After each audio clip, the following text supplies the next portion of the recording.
Welcome to the February 14th Valentine's Day edition of the 2023 City Council Work Session. Before I turn it over to our city manager, I'd like to address a matter I emailed my fellow city council members earlier today. Due to a family emergency, Council Member Dolan is unable to attend tonight's meetings. I spoke to her personally, and she sends her regrets in having to miss the meetings today, and has asked that I be willing to reposition any and all votes, including motions from the dais this afternoon and evening, until our next scheduled City Council meeting on February 28th, so that she can partake and contribute to the discussion and votes on behalf of her constituents. She understands that due to time constraints, we do need to go into closed session to discuss boards and commissions and the water resources item, and is comfortable with us moving forward with those items and the consent agenda at tonight's meeting. Based on historical city council etiquette and understanding any one of us may experience the same type of emergency, I intend to support her request and hope that we can agree on tabling all votes until the 28th. I think this is a time when we show how to offer grace to others that we would like offered to us. I'd like now to turn it over to City Manager Benda to walk us through the agenda overview. Thank you, Mayor, Vice Mayor, members of City Council. Indeed, happy Valentine's Day. Before you is the work session. Under the work session agenda items, I would like to point out Mr. Alan Gernhardt. He's the Executive Director of the Virginia Freedom of Information Advisory Council. Matt will give him a better and proper introduction, but if you see faces that are familiar that are in chambers with us, that's a dual purpose. They're trying to get FOIA credit. So thank you for being with us. We're excited that you're here. And then business item briefings. You know that these are items that are styled for a vote, not this evening, but at a later scheduled meeting. And the idea is to get you and your peers briefed up before we ask you to make a vote. I would highlight under the business item briefings, the 2023 personal property tax discussion. Later this afternoon, Mitch Knuckles will brief you on personal property. Just like last year, supply and demand being what it's been, we saw kind of an interesting valuation that a vehicle that normally once it drives off the lot depreciates immediately, but because of supply and demand the last couple of years in COVID, we've seen that those rates of vehicles have gone up, and so the commissioner worked with the council last year and will again this year, so excited for him to be with us later. And then City Council Member Helgeson has asked for an update on the city's comprehensive plan. In fiscal 2023, in that budget, we positioned a review of the comprehensive plan. Kent White, our Community Development Director, will later explain what that is, and that pursuant to state code, every 10 years you revive it, look at it, wrestle with it, and part of the fiscal 2023 appropriation were resources to contract with an outside party to help do so. It's a big undertaking, requires quite a bit of effort that we do not have in-house. Councilman Helgeson asked that this be positioned to discuss. I will say we were in procurement. We moved through the RFP process and was routed for signature, and mine was the last, and Councilman Helgeson's email came through, so we positioned it for today for a discussion. The last on the agenda, last under business item briefing, City Council Member Mischens asked to kind of highlight a partnership between the Lynchburg Police Department and the Virginia State Police. Chief Zuda and myself met with Mr. Mischens and Mr. Taylor to discuss what the partnership has been, and they provided us with some feedback and their thoughts. I know Mr. Mischens actually did quite a bit of work on kind of research about other partnerships in the state about how to make our city safe, and so look forward to that briefing later this afternoon with Chief Zudema. And with that, Madam Mayor, back to you. Thank you, Mr. Benda. Okay, moving on to work session agenda item number 1, Virginia Freedom of Information Act training, Mr. Matthew Freedom, or Mr. Alan Gernhardt. Thank you. Madam Mayor. Oh, yes. Mr. Vice Mayor, members of council, this training is being given tonight because there is a requirement under the state code that is specific to new members of city councils and another board. I believe it's the Economic Development Authority, within 2 months of them taking office, and every 2 years thereafter on that anniversary is required training in the Freedom of Information Act in Virginia.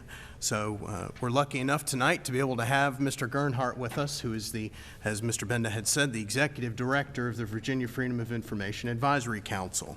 Mr. Gernhardt began working with the council as a staff attorney in 2004, was promoted to senior attorney in 2008, became the Executive Director of the council in 2017. He earned a BS degree from Indiana University and a JD from the University of Richmond, T.C. Williams School of Law. The council issues formal and informal advisory opinions, publishes educational materials, provides training presentations, and serves as a legislative forum regarding access to public records and meetings under the Virginia Freedom of Information Act. So without further ado, I'm happy to let Mr. Gernhardt take the floor. Thank you, Mr. Friedman. Thank you, Madam Mayor and members of the council and public, everyone here. So I'm Alan. I'm pretty informal about that, so feel free to call me Alan anytime.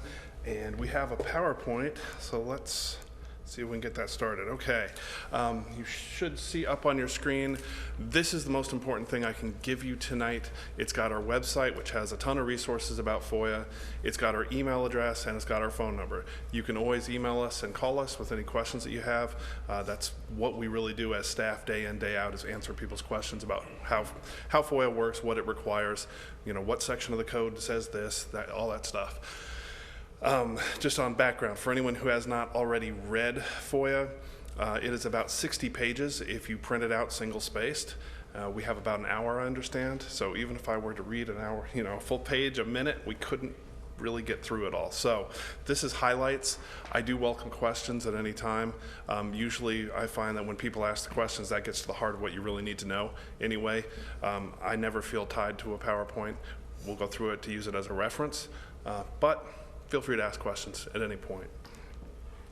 So the way this works, just a roadmap, we've got our introduction, a little bit about the requirements on local elected officials, then we get into the nuts and bolts of public records rules, public meetings rules, remedies, or what happens if things go wrong, and then we have some additional resources on this PowerPoint at the end. So I want to let everyone know you can get this PowerPoint on our website, on our reference materials page, and there are a number of things. You'll see the underlines here. They look like hyperlinks. They are hyperlinks.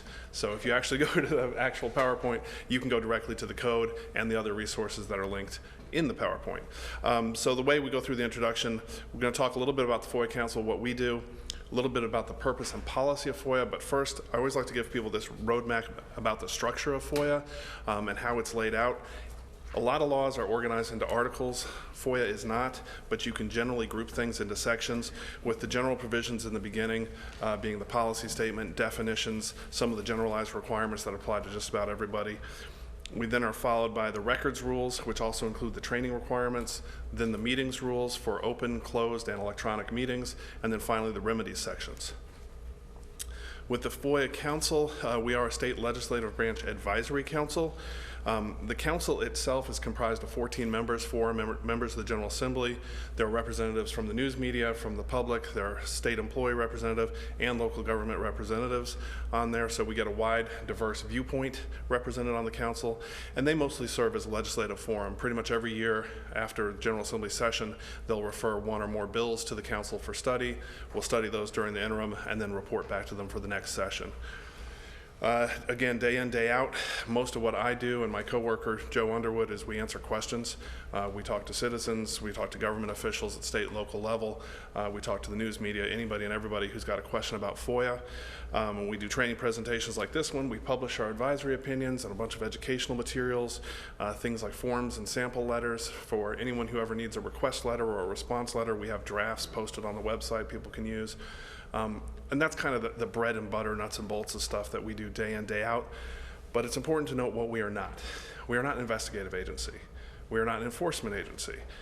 I may place a courtesy call. I have done so recently, where I'll call someone up and say, hey, I've heard from a citizen and they're concerned that, or they have a complaint about this. What can I do to help? But I'm there to help informally. I am not there to enforce FOIA. That's a court's role, not mine. So that said, a little bit about the purpose and policy of FOIA itself.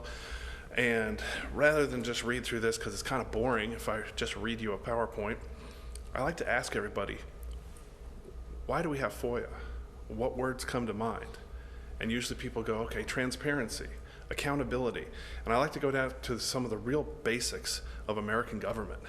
We are, let's see, a constitutional representative democratic republic, I think is my favorite phrase for it. And when you look at this stuff, there's a phrase in the Declaration of Independence that talks about government by consent of the governed. And I always look at, okay, have you ever gone to the doctor? The doctor wants to do something, whether it's surgery, give you drugs, whatever it is. He says, oh, there's a problem, we want to fix it. Now, if the doctor just said to you, there's a problem. I'm going to give you this drug. It's going to knock you out. I'm going to do some work on you. You'll feel better when I'm done. And that's all he told you. Are you going to agree to that? Was anybody going to say, oh yeah, sure, do whatever you want? No. You want to get more information, right? In order to give the doctor consent to proceed, it's got to be informed consent. Same idea with government. If we're going to give our consent to you as our elected representatives, General Assembly, et cetera, Governor, we want to know what's going on. And FOIA is all about citizens and the media and everybody else finding out what government's doing. That's the essence of FOIA. It's actually implementing the various ideas we have about democracy, representative government, all that stuff. It's kind of where the rubber meets the road as far as this is the actual procedural part of how do you get that information. So that said, the basic purpose and policy stuff, default rule, all public records are open. All public meetings are open. If someone wants to come to a meeting, if they want to get a copy of a record, the default rule is yes, here, have the record. Yes, come in the door, sit, watch the meeting.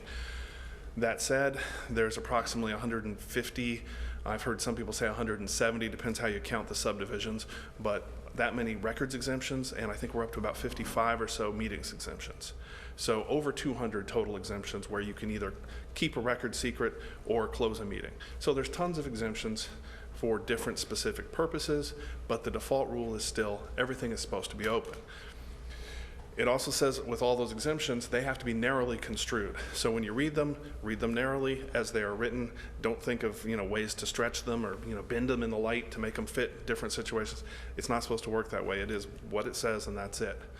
Everything else in FOIA is supposed to be liberally construed. We are supposed to favor openness at every opportunity.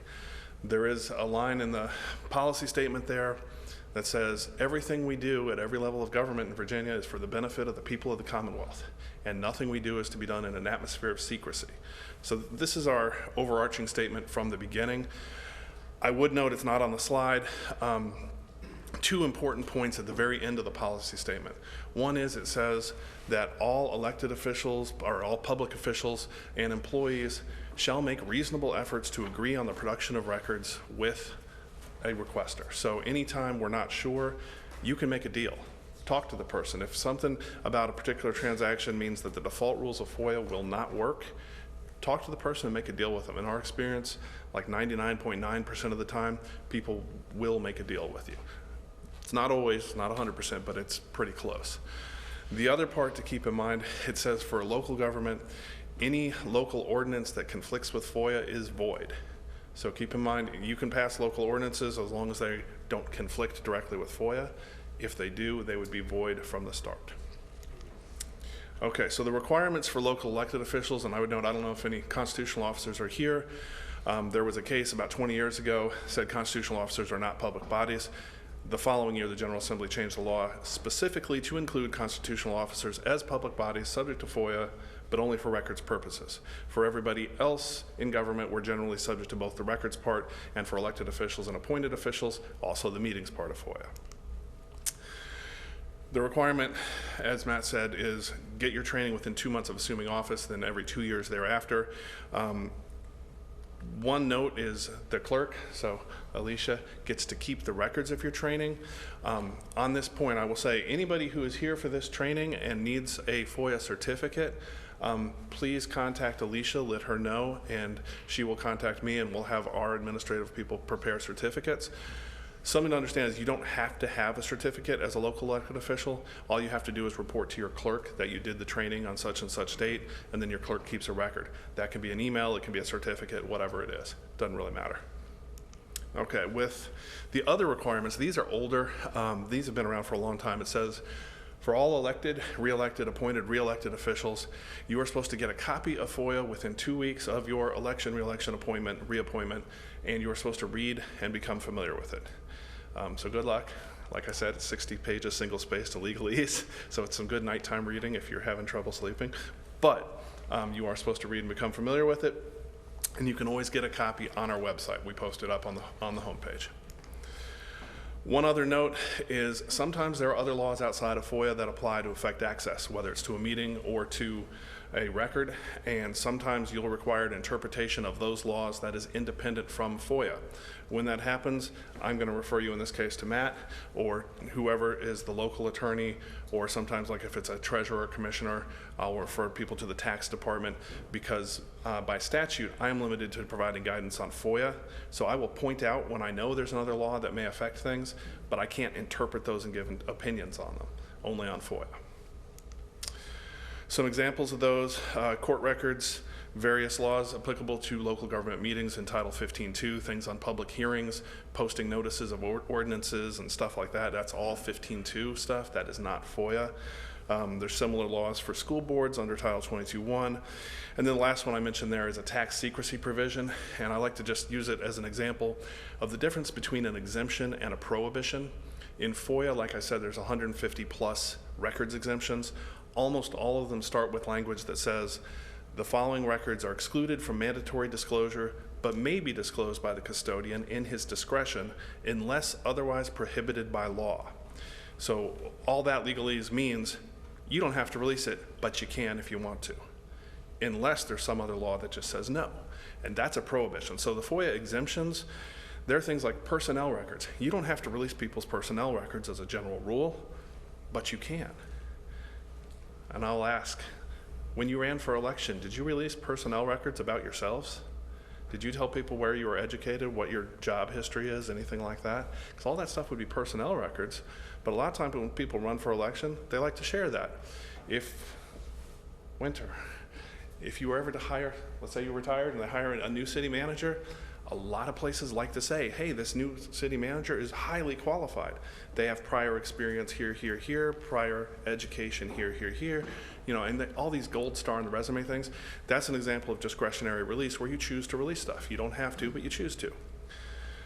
Flip side on a prohibition, this is an example here, is the tax code. You cannot release people's personal tax information when you get that. That stuff is prohibited. It's actually a Class 1 misdemeanor. There's actually a criminal penalty for releasing tax information improperly. So that's a complete opposite where it says you shall not. It's got a few exceptions, but the general rule there is no. So that's opposite of FOIA. Most of those are found outside of FOIA. There's only really 2 prohibitions in FOIA itself. The rest are all outside of it. Going to the nuts and bolts of public records procedures, the most important thing for you as members is just to be able to recognize FOIA requests, because I assume staff is going to help you process them most of the time. But the basic rules, again, all records are presumed to be open, but then you have to ask, what is a public record? So the definition of public records includes all writings and recordings consisting of words, letters, numbers, or their equivalent set down by handwriting, magneto-optical imaging, photostatting, photography, blah, blah, blah. There's this long laundry list that we skipped on the slide. And then it goes to, let's see, prepared by, owned by, or in the possession of a public body, its officers, employees, or agents in the transaction of public business. And no, I wasn't looking. So do this for 18 years. You'll be able to do that too. But I break that down into the 3 important things to keep in mind. 1, it's got to be a record. If there is no record, there's nothing to give in response to a request. I've seen things like, I want every communication with something. Well, I only had a verbal conversation. There's no record of that, sorry. Versus I sent 20 emails. Well, okay, you have 20 emails, that's 20 email records. This is where I talk about the consequence of choice. If you have a choice between having a conversation with someone verbally and, say, recording that conversation versus sending a text message, sending an email message, this is not a good or bad, this is not a right or wrong, it's just be aware of the consequences. If you create a record in the transaction of public business, it is a public record subject to FOIA. It may be exempt, you may not have to turn it over, but by definition, it would be a public record, so someone could ask for it and you would have to say, oh, okay, I have that record and either it's exempt or not, but you have to respond. Whereas if you just have a verbal conversation, you don't have anything, and the answer is there is no record. Flip side of this is also the Virginia Public Records Act, which is administered by the Library of Virginia. They set all of the record retention schedules, and those are posted up on the library's website. If you create a public record, you may also have to keep it for some period of time. The record retention periods range from, I believe officially it is keep as long as administratively necessary, which in practical terms is delete it when you're done, all the way up to permanent retention for things like meeting minutes of a governing body would be generally permanent retention, and it can be anything in between. The higher level your position is, the more likely it is you have to keep it whatever it is for some period of time. The more valuable it is, as far as they're looking at things from more of a historical and archival perspective. Again, the longer the retention period is likely to be. So these are just things to be aware of. Consequence of choice. If you create an email talking about an important policy issue, something like that, and you have, city manager position, mayor position, elected member of the governing body, it's a good chance you're supposed to keep that for some period of time, and then someone else could come in and ask for a copy. So those are just things to be aware of. Also in this one, prepared owner in the possession of, those are kind of separate. Generally, those are things that, if we did it as part of government or as, government employee or official, we know it. We made it, we have it, it's ours. That's easy. Sometimes it's not so obvious. Things that someone else prepares. Letters from constituents sent to you as elected officials. If they are in the transaction of public business, then when they come into your possession, they become public records.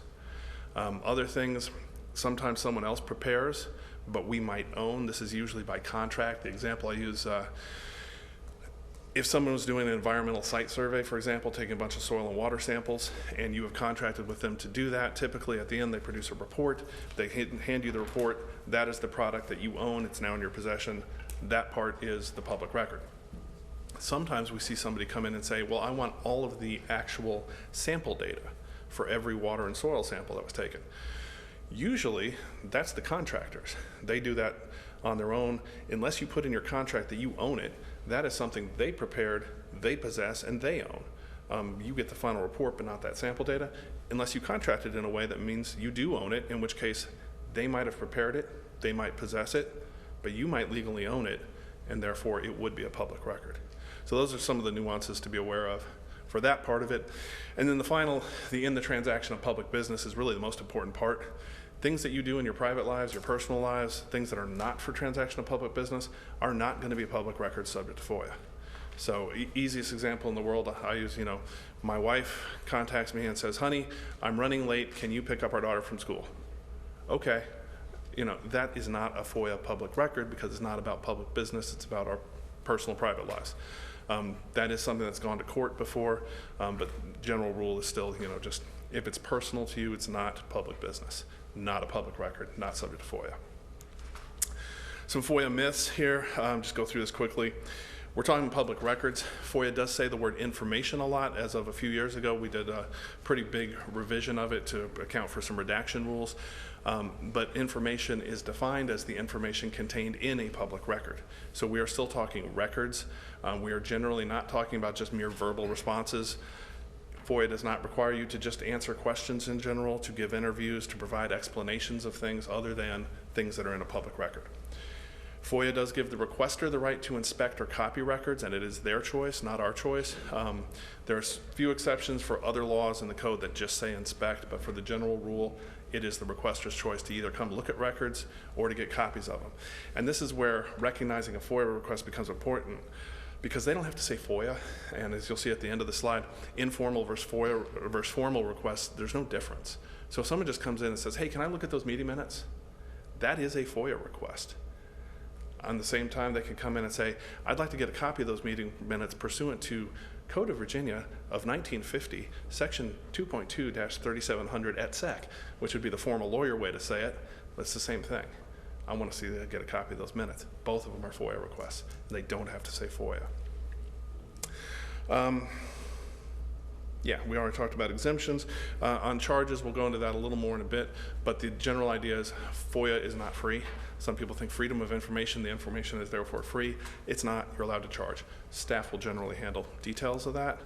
As far as who can make a request, I have some people who are protesting this right now, but it's citizens of the Commonwealth, and we just refer to media representatives specifically as representatives of newspapers, magazines, radio, and television that either have circulation or broadcast in or into the Commonwealth. That language dates back to 1968 when FOIA was first passed. There is some debate because they removed the definition of what is a citizen from the code back in 2005. So that is a slightly arguable point, but generally, if somebody is a citizen, or if they represent media that has any presence here, I would say go ahead and respond to them. We would also tell you generally, we recommend responding to people who are out of state as well, and other people, because it's very easy for them to get somebody in Virginia to make the request for them. So if you say no to them because, oh, you're from West Virginia, North Carolina, wherever, they probably already know someone here if they're close by, and if not, they can go to several different sites that are out there on the internet, various services that I've heard of. FOIA Professionals will do it for you for a fee. Muckrock.com will do it for free. There's various other ones out there. So people can get a Virginia resident to make a request for them. So we recommend go ahead and respond to everybody. And that's that slide, skip it through. As far as how requests can be made, there is nothing in FOIA that says they have to put it in writing. They don't have to sign anything. They don't have to say FOIA, but they do have to identify the records they want with reasonable specificity, meaning you know what to look for. Once they've done that, that's really pretty much all there is to it for the requester. I would also note FOIA in Virginia does not distinguish between the purpose of a request. Some other versions of FOIA and other states or federal law might, but we do not. The purpose does not matter. That was addressed by the Virginia Supreme Court back in 1988. They said it doesn't matter. When responding, and I always ask people to go back to grade school, and if you look at one hand, if you have 5 fingers, that is a FOIA cheat sheet built into your hand, because you have 5 working days to respond to a request, and there are 5 responses to choose from. The 5 working days starts the day after the request is received. So if you got a request today, tomorrow's day 1. Generally, given that weekends and legal holidays are not working days, it means you have to send your response within a week. If there's intervening holidays, it could be longer, but typically it's within a week. I would note, failing to respond to a request is deemed a denial and a violation of FOIA. So always make sure to respond in some way, and always try to respond within those 5 days. Also, creation of new records is not required. This is something we refer to sometimes as a homework request, because someone asks you to kind of do their homework for them. I use my own undergrad major as a psych major as the example for this one. There's a theory that violent crime goes up as heat goes up until it gets too hot, and then it goes down. And just so you know, that's been shown. That is a real theory. I'm not making it up. But let's say someone's a psych major and they come in and say, I want to see if there's some correlating data out there. So I'm going to go to the police and say, I want all the crime statistics for the last 3 years during the summer months and for violent crime, and I want it overlaid on a topographical map that has the weather data. And I like to ask, and I'm going to look around the room, does anybody have that map? Anybody make that out in the audience? Nope. Okay, don't see it. In 18 years, I've had one person say, yes, I actually do make that map. So it is a real thing. But typically, police will have the crime data. You can go to like National Weather Service and get all the weather data. You can go to a GIS at pretty much any county or city usually and get the map data, but nobody puts them all together in one. And you don't have to. FOIA says you don't have to create a record that does not already exist. So you would answer that one by saying, well, we don't have that, but what we do have is. And then you give them what you do have, and they can make it themselves. It also says, and this is the last point on the slide, and as I said earlier about the policy, you're always allowed to make an agreement with them. It says make reasonable efforts to agree on the production of records. Again, with creating a record, you don't have to, but you're allowed to make an agreement. If you ever do that, get the terms in place before you proceed. We've seen a couple situations where people have done a whole lot of work. They've produced records, but they failed to get an agreement first about charges or time, and they ended up doing all the work for free. Because at the end of it, they just attached something to an email and hit send because it was all electronic. And they couldn't charge for that work because they didn't have an agreement in place. So if you're ever going to do this, make sure to get the agreement first. The other side of that, we've seen people say, oh, well, you know, the existing records, I would have to redact those and do a whole lot of work. It'd be expensive and time consuming, but I could just pull the data they want and make a new spreadsheet, for example. And you know, it's quick and easy, and I'll just do it. I won't even charge them, and I'll go ahead and send it to them. And then I've seen people say, no, no, no, I want the redacted originals and I'm willing to pay. Well, if that's what they want, that is their right as the requester, so they can get that. All right, with the 5 responses, I'm gonna go through these quick and easy. Number 1, yes, here, have the records. Number 2, nope, not gonna give you anything. Number 3, have some of it, but not all of it. I'm gonna withhold part of it. Number 4 is everybody's favorite, we don't have it. Go talk to somebody else if you know that somebody else has it. And number 5, we need more time. In a little more detail, when you're saying yes and giving them the records, that's all you have to do. Some people say, oh, shouldn't I write a cover letter saying, you have asked for blah, blah, blah, blah, blah. We are hereby providing, see enclosed, see attached, something like that. You can do that if you want. That's fine. Consequence of that choice. Records of FOIA requests have to be retained for 3 years. So if you write that cover letter, you have to keep it for 3 years, and someone else can come in and ask for it. So there's an example of the consequence of choice. Again, it's not good or bad, right or wrong. It's just a consequence to be aware of. All the other responses do require a written response, so you will have to do some sort of cover letter.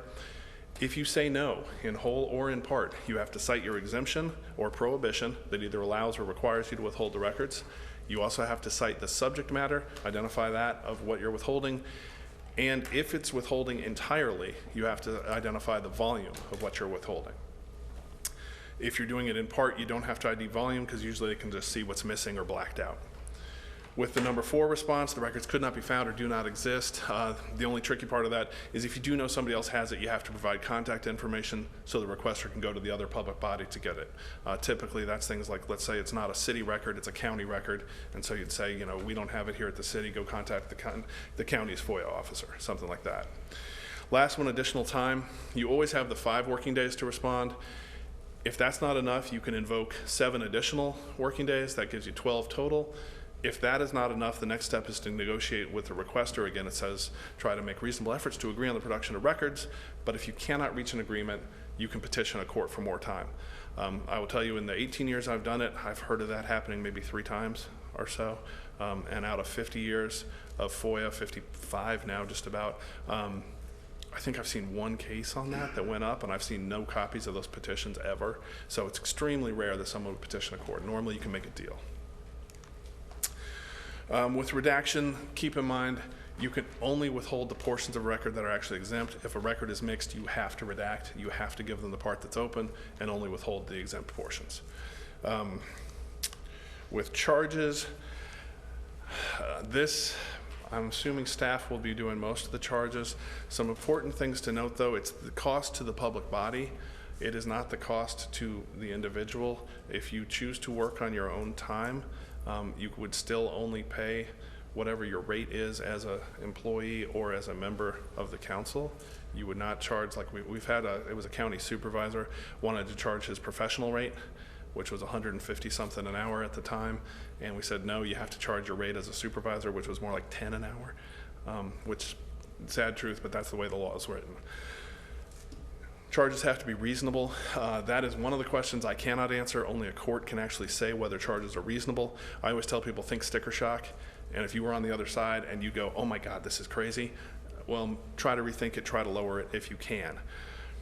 You can never exceed actual cost. That is always your upper limit, is whatever the actual cost is for accessing, duplicating, supplying, and searching for the requested records. Oh yeah, nobody here is at school, I assume. Any schools? Don't see any, okay. So the next bit here about scholastic records is mostly schools. This is new as of last year. They have to provide certain scholastic records for free to the parents or the student if they're over 18. And the last bullet point is also new as of last year. It says you shall make all reasonable efforts to supply the requested records at the lowest possible cost. My easy example, because we haven't seen that go to court or anything yet, is if you have a choice of 2 staff people who can do the work, use the one that's lower paid, just to reduce costs.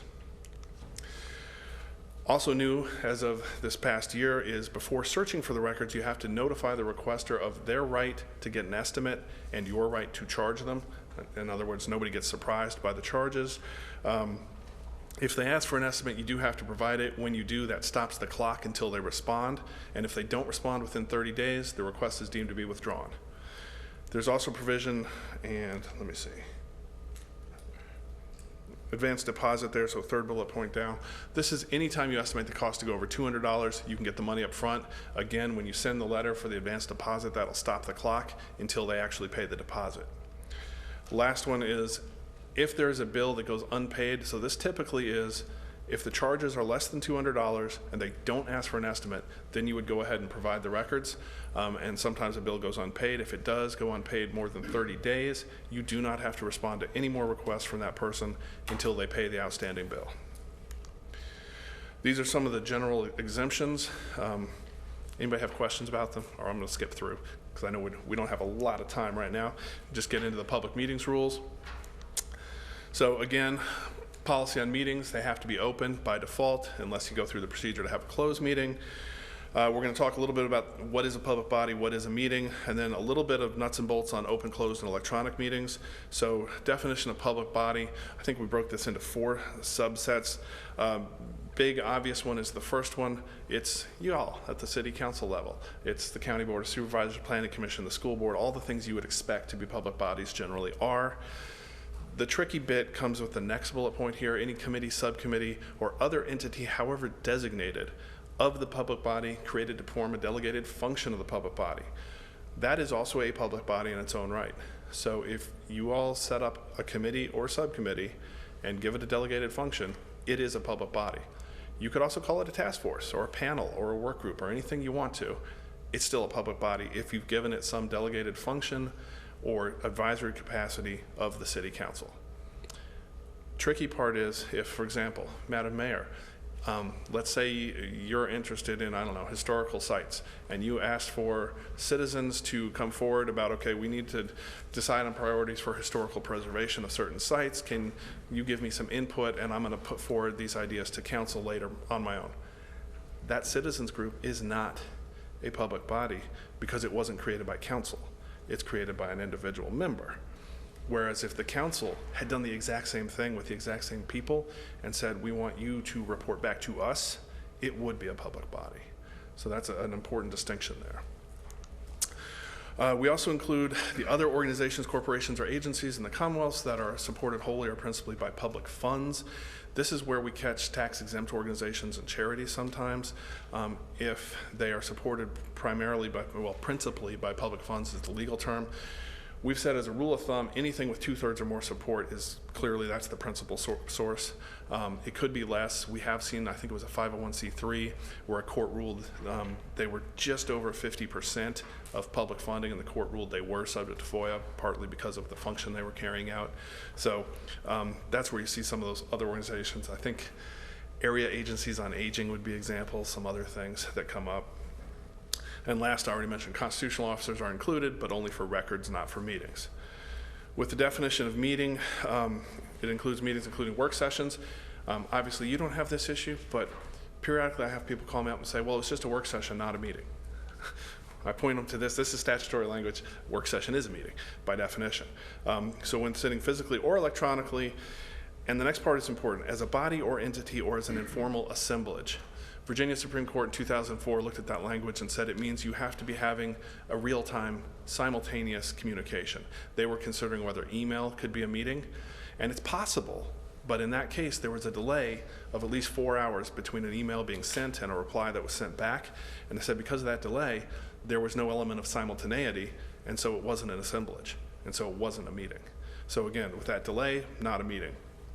Next part, most people are familiar with this, but as many as 3 members or a quorum if less than 3 of the constituent membership. Typically, this is where you hear the Noah's Ark rule or 2x2 kind of thing, where members can meet and on a one-on-one basis talk to each other, and it's generally not a meeting. However, if, for example, you set up a 2 or 3 member committee or subcommittee, then 2 is a quorum. And if 2 members of that committee or subcommittee meet to discuss committee or subcommittee business, it would be a meeting of the committee or subcommittee. So that's what you got to watch out for with the smaller ones. Last bit, it also means you have to be discussing and transacting public business. There are some exceptions that we're going to get into here. First, gathering of employees. So everybody here's an employee, right? Y'all don't count. Don't take it bad, but for meetings purposes, we're not counting you towards the total. We're counting the members only. I would also note members-elect do not count. Same case from 2004 considered that issue and said, no, you don't count until you actually take office. Then that's what we're counting. Next, if there's no part of the purpose is the discussion or transaction of public business and you're not doing any public business, it's not going to be considered a meeting. We used to call this sometimes the chance meeting or bump into provision. Things like, let's say everybody happened to be going to the grocery store at the same time, 3 members of council run into each other, and hey, how you doing? Hey, how are you? Lettuce looks great today. You know, whatever. Doesn't matter. That's fine. That's not a meeting. If one of them starts saying, hey, that ordinance we're considering, I was thinking, and then the other 2 start joining that conversation, now you're having a city council meeting in the produce aisle. So that's what you got to watch out for. You got to keep it off public business. Last one, public forums, candidate appearances, or debates.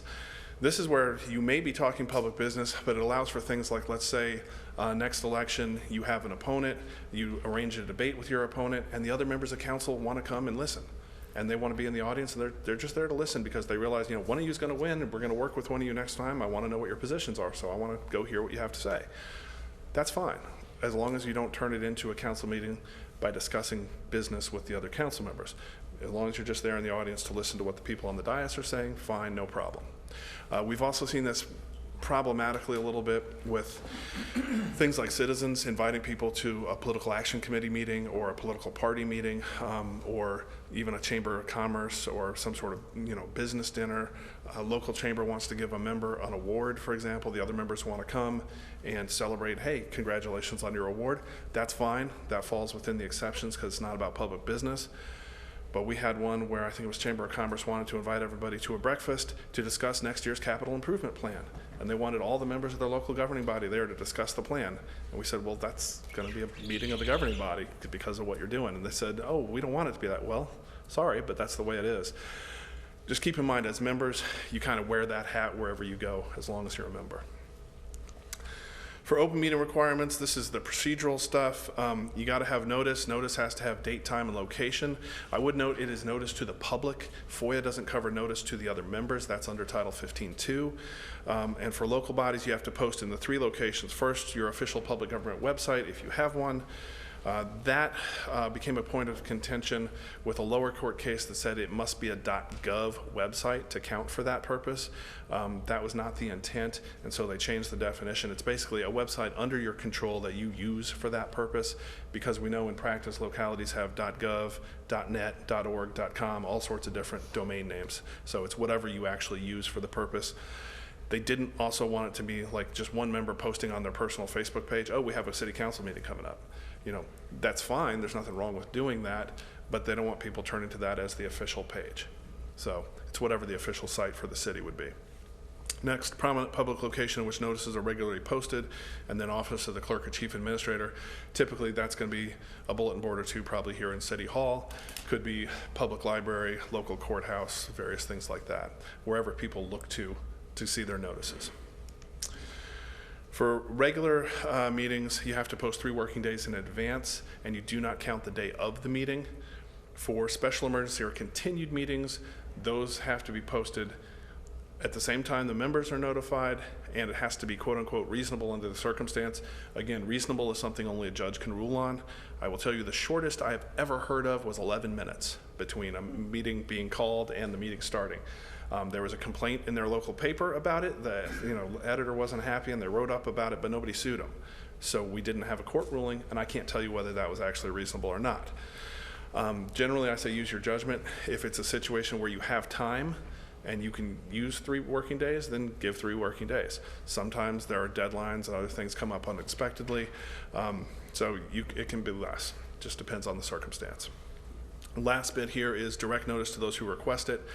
In practice these days, that's an email list. It specifically says you can do email unless they object to that. I used to hear people object to it sometimes, so no, I want it in regular mail. And when they did, that was all well and good until they missed a meeting because the mail was delayed and they got the notice after the meeting occurred. And then they said, okay, send me email instead. So most of the time it's just an email list. For a meeting to be open to the public, it means just that. The public has to be able to come in. You can close doors, things like, sometimes in the General Assembly, for example, it's really noisy in the hallway. They close the door so you can hear what's going on in the room instead. That's fine as long as it's not locked. You do have to allow the public to bring in recording devices, and you are not allowed to meet anywhere where recording devices are not allowed, but you can tell people where to place the equipment so it does not interfere with the meeting. Examples of that are, if somebody had a big RoboCam kind of thing that's 6 foot tall and they wanted to be right here in front of the dais, you can say, no, that's going to interfere with everybody's ability to see in the audience. It's going to be distracting, so put it off to the side or a little further back. You couldn't tell them, put it out in the hall with the doors closed, because then it wouldn't work at all. So you do have to let them record, but you have leeway to control it. FOIA, I do know we don't cover logistics, things like room capacity, and this came up a lot during the COVID pandemic. people were doing all sorts of things to try to provide public access. It is still encouraged to provide electronic public access whenever you can. So things like, if you live stream before and you want to continue doing it, great, go ahead. Increasing public access is just always encouraged. There are things like if you have room capacity under the fire code, you've met that capacity, you can't let anyone else in. That's just the way it is. That's not a FOIA violation, that's a fire code issue. Okay. For meeting minutes, you only have to take minutes at open meetings, not closed meetings. I would note the second thing, not required. This is weird language, it's hard to read. What it means is if you set up a sub-entity and they don't have a majority of council, then they don't have to take minutes, technically, under FOIA. In practice, everybody, committees, subcommittees, everybody takes minutes. We advise, go ahead and do it. Technically, under FOIA, they don't unless they have a majority of the council on. Next bit, this is new. You have to post minutes on your official public government website if you have one within 7 days of final approval. If you didn't have one, you would post where you post notices otherwise. But I assume Lynchburg has a website, so you would post them up there. With the meeting minutes contents, most of this is pretty easy stuff. Date, time, location of the meeting, members present and absent. And then the fun one is summary of matters discussed, deliberated, or decided. This is where you've got some leeway to use discretion. Alicia, do you do the minutes generally as clerk? Okay, so you can choose somewhat how much to include, how much detail. Keep in mind, minutes by code is a summary. It is not a transcript. I've seen some people like verbatim transcripts, but I've also had people complain about them, that it's too long. I don't want to read this whole thing. I just want to summarize. I want to know, the gist of what they're talking about and how they voted. You do have to record any votes in the minutes, and any motions to enter the closed meetings or certifications afterwards have to be included in detail in the minutes. With agendas, copies of agendas and any agenda items that are not exempt from FOIA have to be provided for public inspection at the same time they're given to the members. So if they're distributed a week in advance, you have to have a copy available for people to look at a week in advance. If you don't distribute them until the meeting itself, then have them available at the meeting itself. FOIA does not cover parliamentary procedure. FOIA does not cover agenda changes, contents, any stuff like that. I periodically will have people ask me things like, oh, we'll see this agenda, you see the closed meeting motion in here, that's not in compliance, is it? That's a FOIA violation. And I'll tell them, well, no, because FOIA doesn't cover agenda contents. FOIA covers the actual motion you make for a closed meeting at the meeting, but not what you put in the agenda. You can do whatever you want there. People say, oh, well, they didn't announce the closed meeting in the agenda, or they didn't announce this topic, and they voted on it anyway. Not a FOIA issue. Those may be issues under bylaws, under parliamentary procedure, under various rules in Title 15.2, but it's not going to be a FOIA issue. Closed meeting procedures, basic rules are you have to make a motion to enter a closed meeting, you have to have your closed meeting and stay on topic, and when you get out, you have to certify. For your motion, it always has to have three things. It's got to have a subject, a purpose, and a site. The second two are easy, purpose and site. When you look at 2.2-3711A, the first thing it says is public bodies may meet in closed meeting for the following purposes. And then it lists your, I think it's 54 or 55 exemptions. So if you quote or paraphrase an exemption, that's your purpose right there. When you cite that exemption, 2.2-3711A, A1 personnel, A7 or 8 legal matters, litigation, various things, that gives you your site. So the hard part is identifying your subject matter. That's where you have to be a little more specific, because under 2.2-3712A, it says a general reference is not enough. It has to be more than a general reference. So you have a chance here for some creative writing. Some stuff is very easy, and sorry to throw you under the bus, Warner, but we're doing the annual performance review of the city manager. Well, that's a pretty standard thing, and we're doing under personnel exemption 3711A1. Okay, that's easy. That's fine, no problem. Could be administrative personnel, could be various things to identify personnel issues.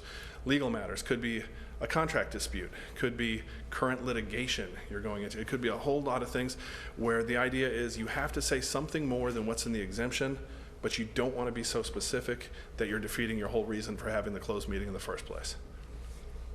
When you go into your closed meeting, during that discussion, don't stray off topic. Make sure you're discussing the things you identified in your motion that are allowed to be discussed under that exemption, and you're golden.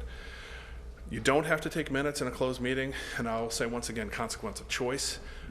If you do choose to take minutes in a closed meeting, they are not subject to FOIA. If someone came in and asked for them, you can say no, they're exempt under 3712. But if you get subpoenaed for those minutes, you're probably gonna have to turn them over. If somebody gets a copy and just voluntarily chooses to hand them out, because keep in mind, FOIA is request driven. It's not about voluntary releases like that. So if somebody just got a copy and said, here, gave it to the news media, for example, well, then it's out. So just keep that in mind. Again, consequence of choice. As far as attending closed meetings, first bullet point there, you can invite non-members if they are helpful or necessary, will reasonably aid your conversation. So basically, anyone you want in a closed meeting that's going to help your discussion, you can invite them in. The second part is a little trickier. This is about people who are on a main body, such as the council, going to committee, subcommittee, et cetera, type of meetings. Example I would use is, let's say you have an executive search committee. Sorry, you retired again, Winter, in my hypothetical, but let's say Winter retires, you're hiring a new city manager, you have an executive search committee that's considering candidates. They're gonna pre-vet the candidates before presenting, a final group to the full city council for consideration. And you're a member of council, but you're not on that executive committee, but you want to know what's going on and you want to be aware, so you want to go to their closed meeting where they're vetting candidates. You can. You're allowed to do that, but you cannot participate in the meeting when you do. If you did, you would turn it into a city council meeting because you're there as a council member. So if you do go to a committee, subcommittee, et cetera meeting as a council member, when you're not on that committee, subcommittee, et cetera, just make sure you're just there to listen. That's all. When you certify after a closed meeting, it's again, you're certifying that you only discuss the things identified in the motion that are allowed to be discussed in closed meeting under FOIA. Note here, there is an extra penalty. This because a couple years back, we were seeing numerous news articles about violations of this, where there was a closed meeting, generally a unanimous vote to certify the meeting, and then afterwards, one or more members came forward and said, I think we did it wrong. And they talked to news media or somebody else about it. We saw this at the state level. We were seeing it at the local level. We saw it down in Tidewater area, up in Northern Virginia. It was all over the place, different things. So the General Assembly added an extra penalty of, I believe it's up to $1,000 penalty paid by the public body if there is an improper certification. So be aware of that. On voting, it does say all votes have to be taken at an open meeting conducted in accordance with FOIA. You're not allowed to use secret or written ballots to vote. I would note, I assume your board lights up when you take votes on that. That's fine because everybody can see your vote in real time right there. You can, in a closed meeting, take a straw poll. You can try to reach consensus, but you can't really vote in a closed meeting. So this is just a procedural note here. I know some bodies like to vote to go from closed meeting to the open meeting. You can't, not really, because FOIA doesn't allow a vote in closed meeting. So normally what we always recommend is just when you come back to open meeting, just have the mayor convene the open meeting, just like you convene in the beginning. Also, any decisions that are made in a closed meeting don't take effect until you vote in an open meeting. And I would note with this, we haven't seen any court cases on these, but there are two attorney general's opinions. One is from a situation where the notice of the meeting was improper, and they said all votes taken at that meeting were void because the notice was improper. And then there was a second one where they had a closed meeting and they came out, and I believe, and we had an opinion that said basically the same thing, but they came out about a personnel issue and said, we are going to take the action recommended in closed session on personnel matter number, ABC 123. And they said, nobody can tell what that was actually about. You have to identify the substance of what you're voting on, so that vote was void. So keep those things in mind when voting. Again, a list of commonly used exemptions, just like we had for records. And then the last section of this, we talk about electronic meetings. 3 general categories of September 1 last year. You've got remote participation. This is where everybody's planning to have a regular meeting, but somebody can't make it and they need to call in or Zoom in or whatever electronic means. Second category is the all virtual public meeting. This is where everybody is going to be electronic and you plan it in advance. Third category is all the stuff we did during COVID, where you're meeting due to a state of emergency, and it's going to be an all electronic meeting, typically. 4 reasons for remote participation. So this is the one individual member or sometimes more calling in. Personal matters, that is not defined, so it can be just about anything that prevents them from attending that's personal to them. Medical condition or disability, their own or that of a family member where they're taking care of a family member. and if the principal residence is 60 miles or more from the main meeting location.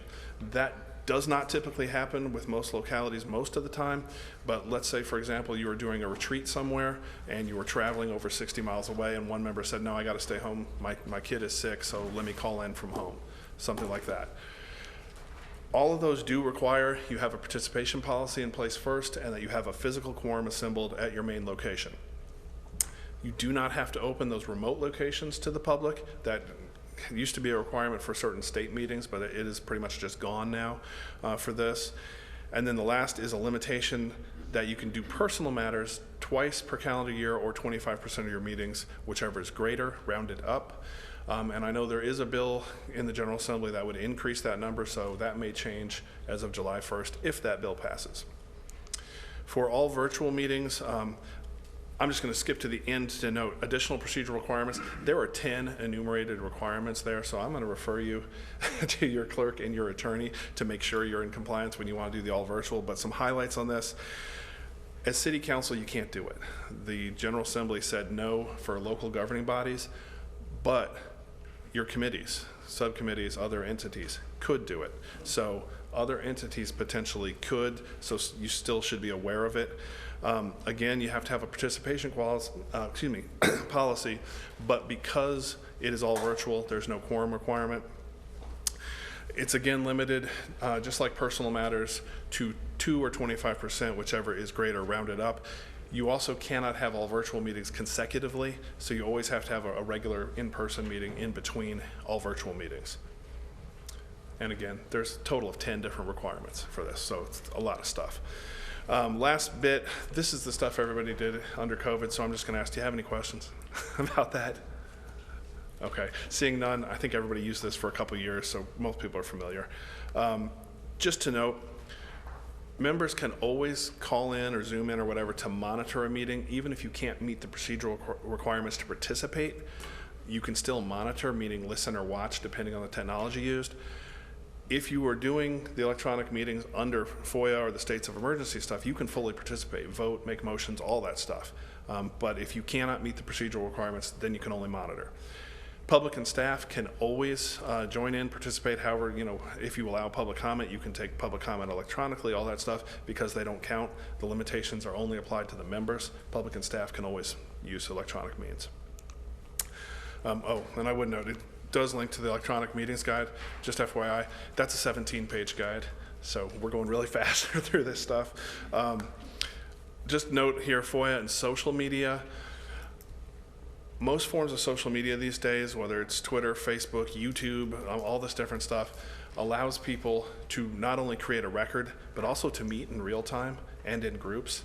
So just be aware, again, consequence of choice. If you use things like, I think it's Facebook stories and there's some other stuff there, people can actually meet on those. So be aware of your meetings rules, your records rules, if you do any public business using social media. Last bit here, remedies and penalties. Just a reminder, enforcement of FOIA, again, is through the court system. I don't do it. We're here to advise and educate, not to enforce. The basic enforcement mechanism is petition for mandamus or injunction. Mandamus, if you think the word mandatory, it's where the court's ordering you to do something. Injunction is where they tell you not to do something. It can be filed in general district court or circuit court. That's the petitioner's choice. The venue is going to be in your local jurisdiction when it's against a local body. And FOIA does say a single violation is enough to invoke remedies. It's supposed to have an expedited hearing within 7 days, but the petitioner has to notify the public body. It's supposed to be 3 days, or in the case of meetings, it's a little unclear, but they're supposed to notify you before they actually file it. If they win, they shall be awarded court costs, attorney's fees, and expert witness costs. Now, everything I said up until that point probably doesn't scare anyone because that's the court telling you do what you're supposed to do anyway. So you're probably already trying to comply. The scary part is the court costs. I'll throw Culpepper under the bus here. They had a case back in 2006, started in general district court, went to circuit court, went to the Supreme Court. They ended up losing. The headlines the next weekend read something along the lines of, your county board of supervisors violates your rights to know and wastes $93,000 of your taxpayer money paying the other side's attorneys. Yeah, so there you go. Also a note here, last bit, if you've used an exemption to close a meeting or withhold a record and someone challenges it, you as the public body do bear the burden to prove that the exemption applies. There are also some additional penalties for knowing and willful violations. This is rarely seen. We did see one last year from circuit court, but it's pretty rare, where they have to prove that an individual violated FOIA, and they did so knowing that they were violating FOIA, and they did it on purpose. It was with intent. When they find that, it's a $500 to $2,000 penalty paid to the State Literary Fund that would come out of the individual's pocket. So you pay it yourself. It's not the public body paying when that happens. But you can introduce advisory opinions from the council as evidence that it was not knowing and willful if you were following our advice. Another penalty for improper alteration or destruction of public records. This is $100 per record, again, paid by the individual if they alter or destroy a record outside the retention schedule with the intent to avoid FOIA. We have yet to see this one imposed, but keep in mind, if you delete an email chain that has 20 emails in it, potentially that's 20 records, that's $2,000 out of pocket. So be careful about that. Again, we haven't seen it imposed, so that's one of the questions that's kind of out there, is how will a court apply that? We're not entirely sure. Last one, as I mentioned, improper certification of a closed meeting is a civil penalty up to $1,000. All of these are paid to the literary fund. This one, though, is paid by the public body, not by the individual. And again, you can consider mitigating factors such as our opinions, Attorney General opinions, and court decisions. And finally, the last bit of this slide is additional resources to the Council, Library of Virginia, and the various organizations that support localities and constitutional officers. And that's it. So thank you all very much. Do you have any questions? Absolutely. Thank you.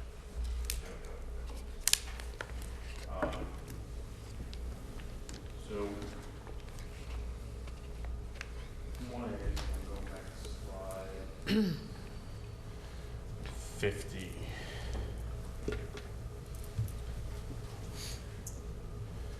So, if a petitioner must notify a public body before filing, is there any service requirement?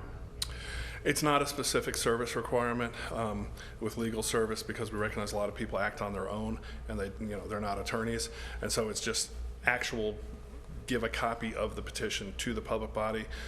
And this is something, there's quite a bit of legislative history behind it, but they had agreed on 3 working days, I believe, in advance of filing, and that was 3 years of legislation that changed it from a week to 3 days, back and forth, and they settled on 3 days. And then a couple years ago, they said except for meetings, and they put that in. We have not seen that actually argued before a court as to what it would be. The default rule, referencing back to Title 801 in the Civil Code, is reasonable time period. So the question is, because they accepted meetings, does that mean you now go back to the default for a reasonable time period, or does it mean no extra notice is required? And that's, there's no answer. If say I was to be served for a writ for mandamus in my official capacity, then so long as the public body, the clerk, city manager, whatever, they were notified with that 3-day layover and so forth, actual personal service to me wouldn't be required. That would be satisfactory for them to get the 7-day expedited hearing. I'm just curious. Yeah, I don't think anybody's ever argued that, as far as I know. I've never seen a court case on it. You might want to know, if you were to answer that question and potentially be skewing that to offer legal advice, what position would that put you in? Well, I'm not your attorney, so I will say that from the outset. Thank you. And I can, talk about things hypothetically and in general terms, but, and I can give people advice. That's part of my statutory duties, but it's not going to make it, it does not make me your attorney or anyone else, because person on the other side can also call me up, send me an email, ask me the same question. And I want to be able to tell everybody same answer. And in this case, it's just something we haven't seen. Okay. Typically, we only see people served like in a personal capacity or named as individual respondents to a petition if someone's alleging some sort of knowing and willful violation or one of the other extra penalties. Occasionally just an official capacity because they represent the public body kind of thing, but usually it's the public body that's named in most petitions. But it can vary. Got it. And then the other question that I had is, hold on, I got a bunch of stuff. First of all, I want to say this presentation was extraordinary. Thank you. Before we go any further, you have done a phenomenal job, and you have taught me things that I didn't know about FOIA. and I actually have 2 spiral bound, highlighted, tabbed out copies of it. Well, thank you. So, well done. I just wanted to thank you for coming here and spending your time with us here in Lynchburg. It's really important for records to be open to the public. I think the transaction of public business should never be hidden, and so I just wanted to let you know that I appreciate that before I ask a couple other questions. And this is specifically just to, more or less for the audience and the people watching. The calculation of the actual costs.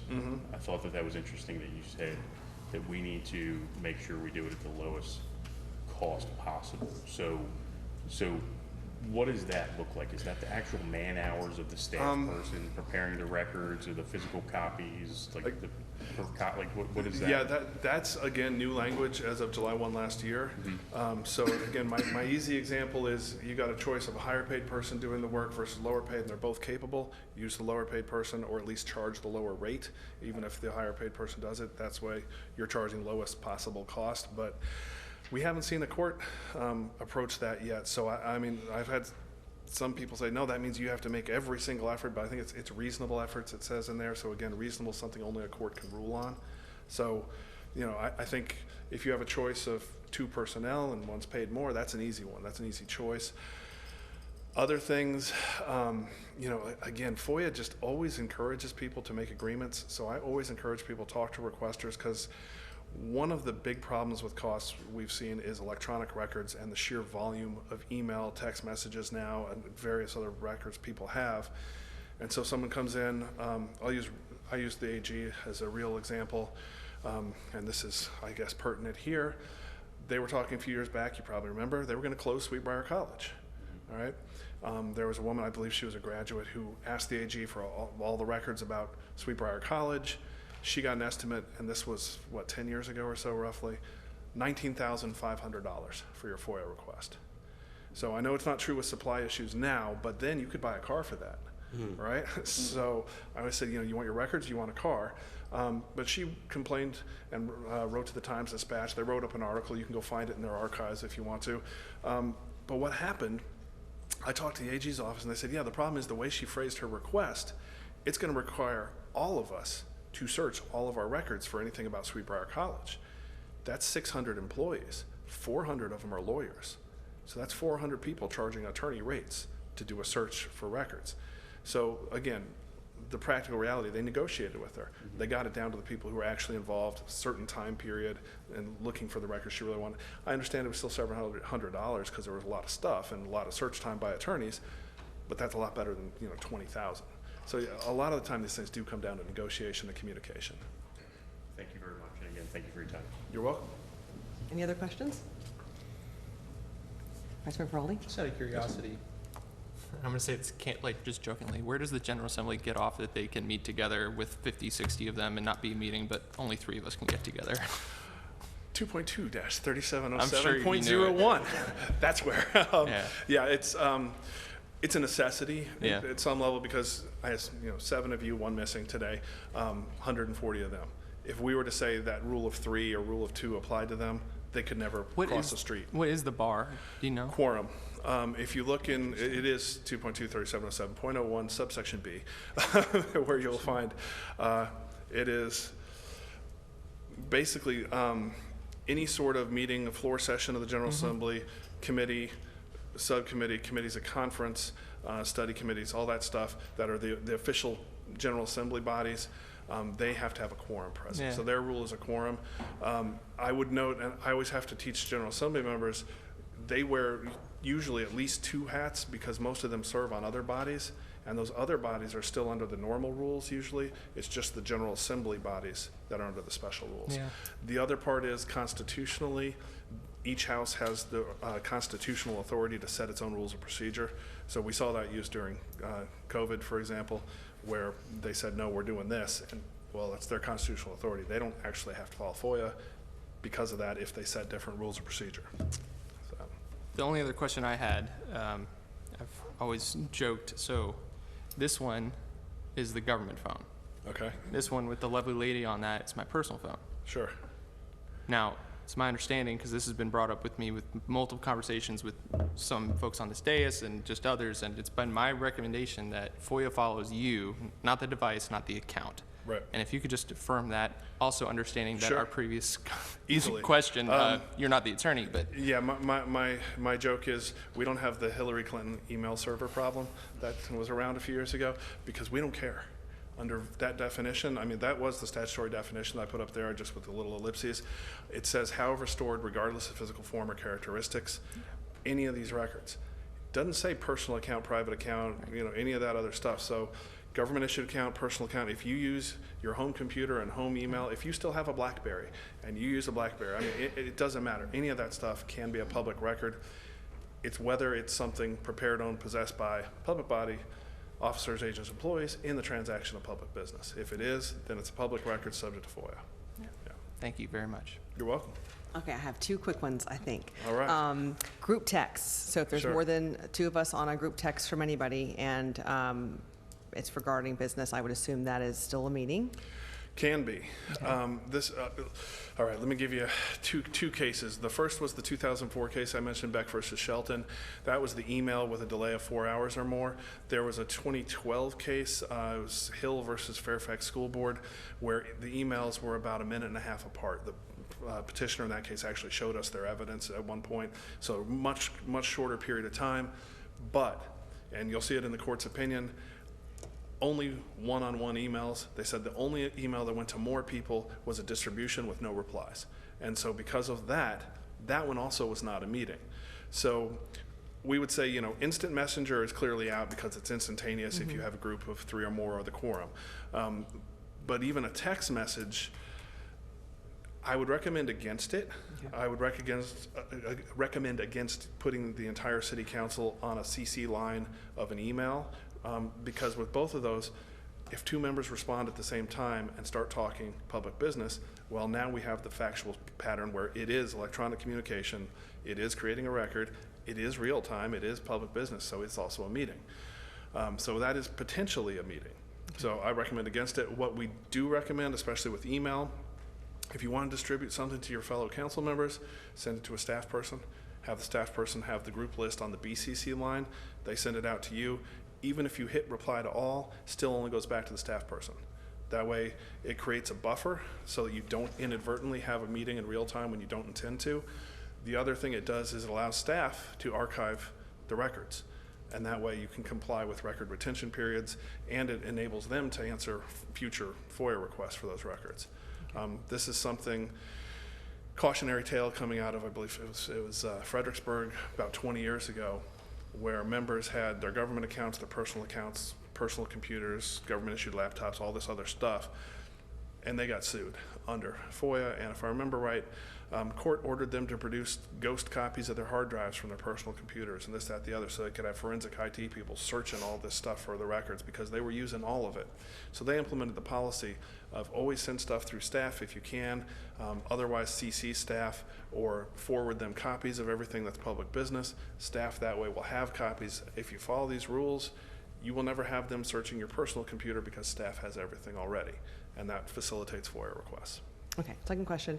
If 2 or more of us were invited to a political event, fundraiser, committee meeting of some sort, and 1 or 2 of us were asked to just stand up and speak on council business or update a group on what's going on council, and more than 2 of us were at this event, that would be considered a meeting, correct? It's definitely towing the line. If the other members start talking, if somebody says, hey, wait a second, I disagree, that's not what we did, from down there and you're up on the dais talking to them. I mean, it's so close to the line. Again, I would recommend against, unless you do something like designate in advance. Okay, we're all going to this, or 3 of us, or however many. I'm going to be the speaker, or you're going to be the speaker, whoever's delegated as the speaker.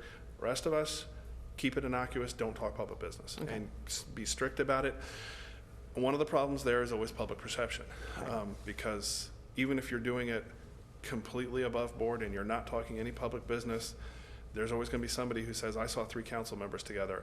I know they were discussing public business. That was an illegal meeting. I mean, and that's just a perception issue that's out there. Okay. Well, thank you very much for your very thorough, oh, sorry. So just an Want to say additional something? one on that. So a different thing, you were talking about like real time and talking about it, but an easy solution too would be for someone to speak and then leave. And then there's, Yeah, you could go like serial. Absolutely. And that was something we've suggested before, like the one I mentioned about they wanted to meet with the chamber and to discuss capital improvement plan or something like that. We had a political action group that wanted to ascertain every member's position on certain issues they cared about.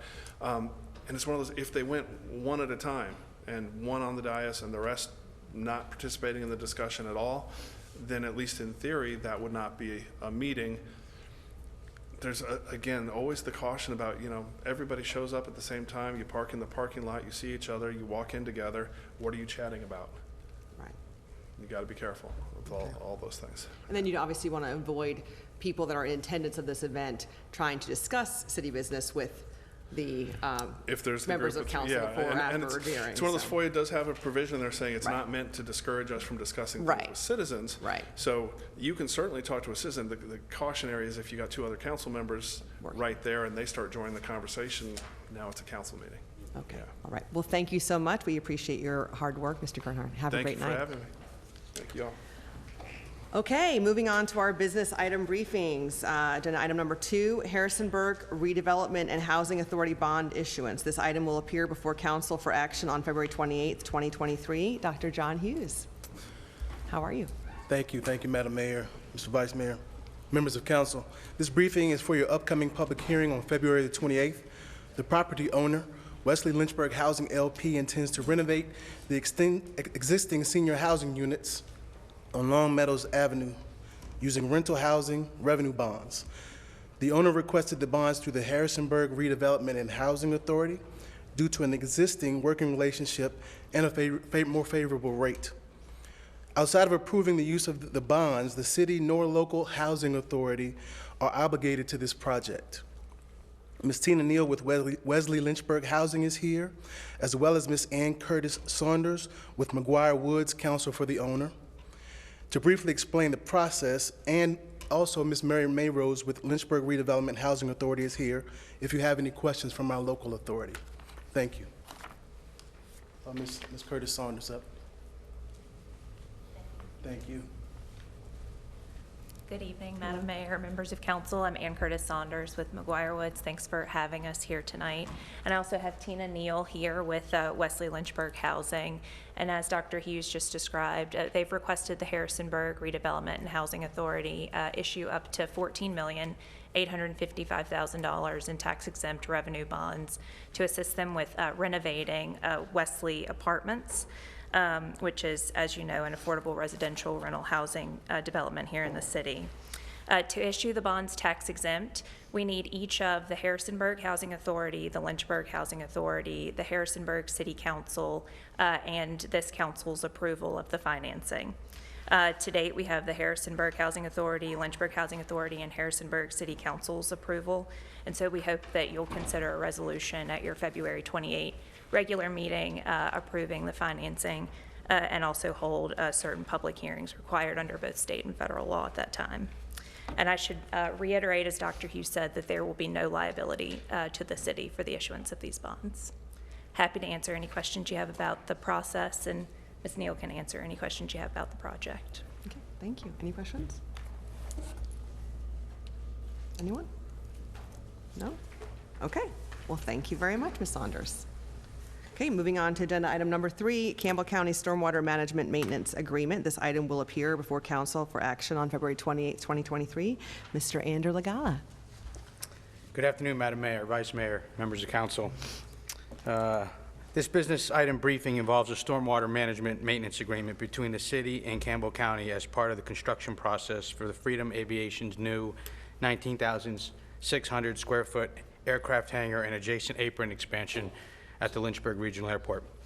The new hangar is being built on a site that was included as part of the new franchise ordinance for Freedom Aviation approved by City Council last year and will significantly expand their capacity to house and service larger aircraft. Due to the volume of new stormwater runoff generated by the additional impervious surface areas associated with the new hangar and ramp, expanded stormwater capabilities are necessary. As part of that, the airport is seeking approval from Campbell County of a stormwater management plan for the installation of an underground detention structure at the site, which requires execution of a related storm water management maintenance agreement. This agreement does not require a public hearing, but does need approval from City Council to authorize the city manager to execute the agreement. This item will be included on the February 28th consent agenda for vote. I'll be happy to answer any questions. Okay, thank you, Mr. Legala. Any questions? No? Okay, thank you very much. Moving on to item number 4, amendment to lease agreement with Republic Parking System LLC. This item will appear before council for action on February 28th. Again, Mr. Legala. Thank you, Madam Mayor. This business briefing item is for an amendment to the Republic Parking lease agreement with the airport to manage the passenger terminal paid parking lots. Republic is requesting a lease amendment to upgrade, purchase, install, and operate a new parking and revenue control system at the Lynchburg Regional Airport. This new parks will be an equipment investment that will consist of all new up-to-date technology entrance and exit systems, including a monitoring process that will connect to Republic's contracted call center to assist customers during non-staffing hours of operation. Lease terms include Republic being responsible for all repairs and maintenance associated with the new park system. This amendment will extend Republic's current lease for an additional 5 years to commence on March 1st of 2023. This evening's briefing will be followed by a public hearing scheduled for Council's February 28th meeting with the effective start date and the amendment agreement expected to be March 1st. I'll be happy to answer any questions. Any questions on this? No? Okay, well, thank you very much. All right, moving on to agenda item number 5, review and discuss a proposed ordinance that would amend section 36-126.6 of the Lynchburg City Code relating to the requirements specific to business license filings in the city. Mr. Matthew Friedman, sorry. Thank you, Madam Mayor, Mr. Vice Mayor, members of City Council. I bring this before you at the request of Vice Mayor Feraldi. This is specific to an amendment, technical amendments, as well as an amendment to essentially what would amount to the ability to extend for a application filing period with the Commissioner of the Revenue as it relates to business license taxes, at least for those who are now required to file those papers and do the gross receipts, et cetera. So essentially what the substantive change was, in addition to what you can see from the technical changes, was that it went from a 30-day extension period to up to a 90-day extension period. And with that, I suppose I would defer to Vice Mayor Feraldi to add anything he had on the matter. I appreciate staff for bringing this forward. This has been something we've been working on for a while here with a local business owner who ran into some issues, and I'm hoping that as we debate this and discuss this, if council decides to move forward in this direction, that we can adopt a business-friendly policy. So happy to answer any questions on that. Any questions from council on this item? Not at this time? Okay, thank you, Mr. Friedman and Vice Mayor Feraldi. Moving on to item number 6, 2023 personal property tax discussion. This item will appear before council for action on February 28th, 2023. We have Mr. Mitch Knuckles here.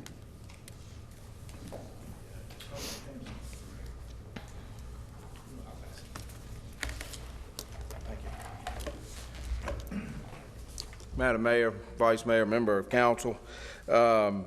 This is the same thing we went through last year where we established a ratio against our personal property assessments, and that's what I'm here for again tonight. And we'll go through this document. And just for a little background, when we had the pandemic come in March of 2020, of course, nobody knew what in the world was going to happen. People weren't working, people weren't going out to eat, people weren't doing anything. So the value of automobiles shrunk dramatically on the front end, but then they increased dramatically on the back end because everything was going bad. People were selling off used cars. The rental companies were selling off the used cars. Then they couldn't buy new cars because the new cars couldn't be made. The chips weren't able to be furnished for the new vehicles. And then so new vehicles skyrocketed in price. There weren't enough of them to supply the demand. So then used cars did the same thing. And we're going to see when we get into this document, what happened to the used car prices. Now, if I can figure out how to use this puppy. Let me help you out. You got it? Here we go. Okay. Just that one right there. Right here. Thank you. Who's that handsome man? And then if there are any questions at all, please ask them, because I mean, I work with this every day, and it's just very complicated and convoluted when we get to looking at all the numbers.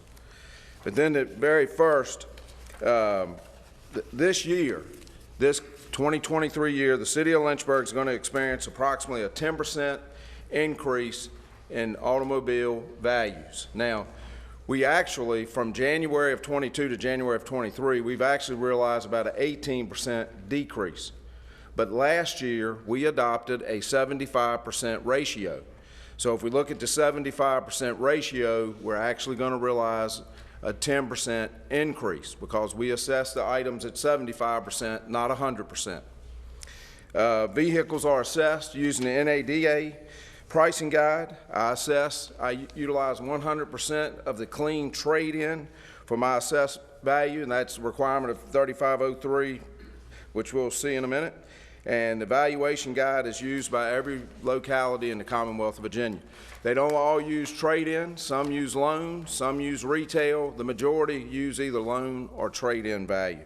The very next page is section 3503, and I have in bold where it points out that the commissioner shall value by means of a recognized pricing guide, and then also shall use, oh, I'll click you. my bad. Thank you, appreciate it.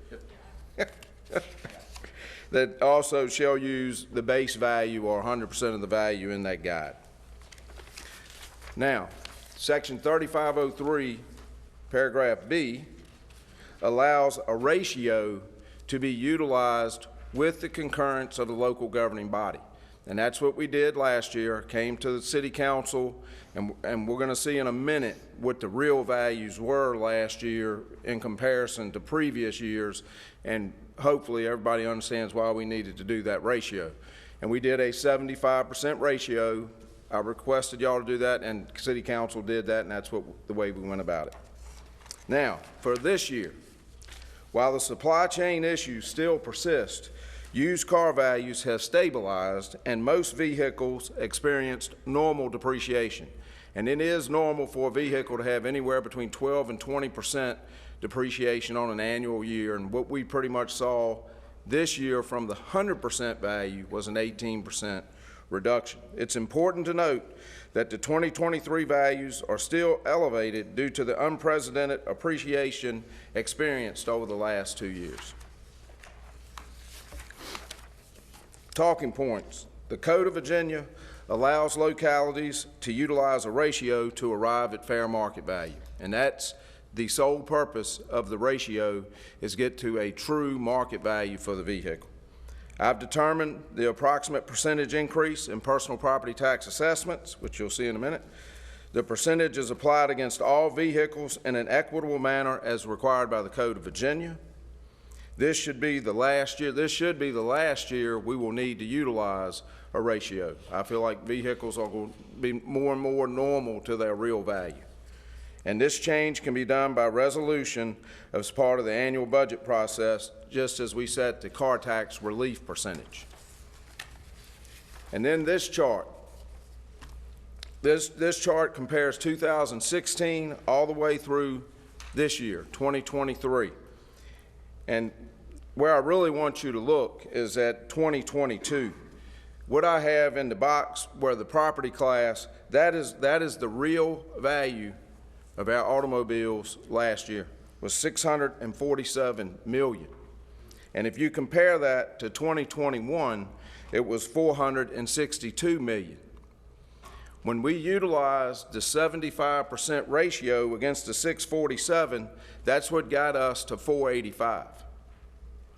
So our assessment ended at 485 as opposed to 647 solely because we used a 75% ratio. And that was still a 5% increase in the tax using that 75% ratio. And then the next line down, 2023, that is the value of the vehicles this year is the 531, which is a 9.5% increase. And then if we can go to the next page, and then after this, I'll be more than happy to take questions. But from this, I'm recommending, and I'm using the same methodology that I used last year. Our historical growth had been between 2.5 and 4.5%. So we went with a 3% increase. And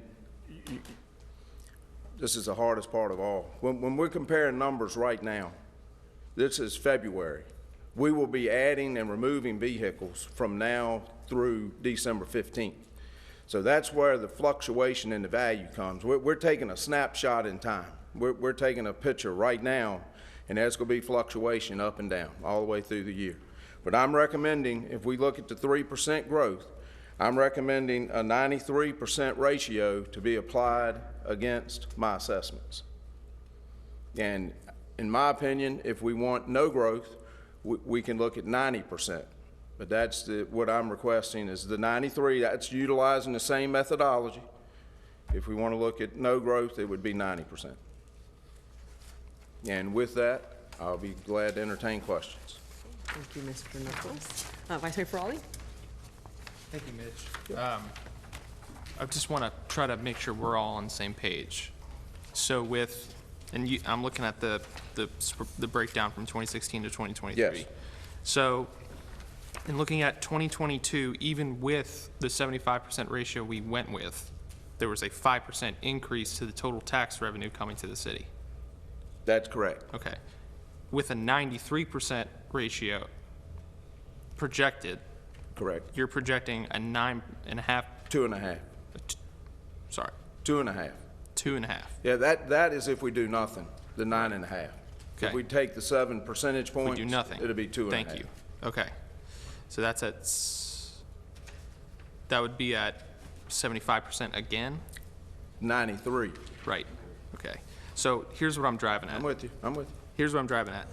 If we still had an increase on 75%, we still saw a positive increase in tax revenue, why would we not go for the lowest percent? I'm fine either way. All I did was kept the methodology the same as last year. Okay. Just looking over my notes, forgive me. Normal appreciation, but on what dollar amount per vehicle? So the thing I'm looking at is, okay, yeah, maybe the costs have leveled on a used vehicle, but have they leveled at the new market of inflationary costs? Now, I think that's going to end up being part of it. Yeah. I mean, I hate to use some of this terminology, but, you know, when we come out of this, there's going to be a new normal. Right. It's not going to be the old normal. It's going to be a new normal, and that's probably going to be some inflated. It's going back to my comment on Friday at our budget retreat of I don't expect, unfortunately, gas prices, unless we make significant changes, to go back down to $2.20. Same principle. I think we're just forced to get used to new normals. Well, and but- just as a little side point, the original increase in value, because gas was lower, was driven by SUVs, pickups, four-wheel drives. The new increase in value is not those animals, it's the sedans. I mean, it's a moving issue. So I guess for my perspective, thank you for answering your questions. From my perspective, I think this is one of the components. I'm looking to the manager and staff in the upcoming budget process. This is certainly one of the components that I think we need to look at for offering actual relief. I know we didn't quite get there on Friday, but this is certainly one of the ones that I was looking at. So expectations, at least from 1 of 7 on the day at 1 of 6, I guess today. I don't want it to increase for folks. I don't want it to be the same. I want it to be less. And to what degree this council goes with, I'm not sure yet, but it's not lost on me that this will impact more people than just property owners. If there's one tax I wish Virginia would get rid of entirely, it's this one, but that's a debate for another conversation, another time. So at least just generally speaking from my perspective, that's where my headspace is on this one. Can I just add one thing to that? No, of course not. I'd like to use the ratio to arrive at value. I'd like to control. What do you mean by that? The value of the product, the animal, the car. And I think the ratio of 93% is going to get us close, or 90%, whatever that percentage is, going to get us close to what the real, true market value of the automobile is, the uninflated value. I'd like for us to use the rate to generate, whether it be savings or tax dollars, whatever the need is. If it's savings, use the rate. If it's more funds from that, more revenue from that, to use the rate to drive the revenue piece of it. Okay. Mr. Manager, I know you had something you wanted to offer on that, and then I had a follow-up, but. Sure.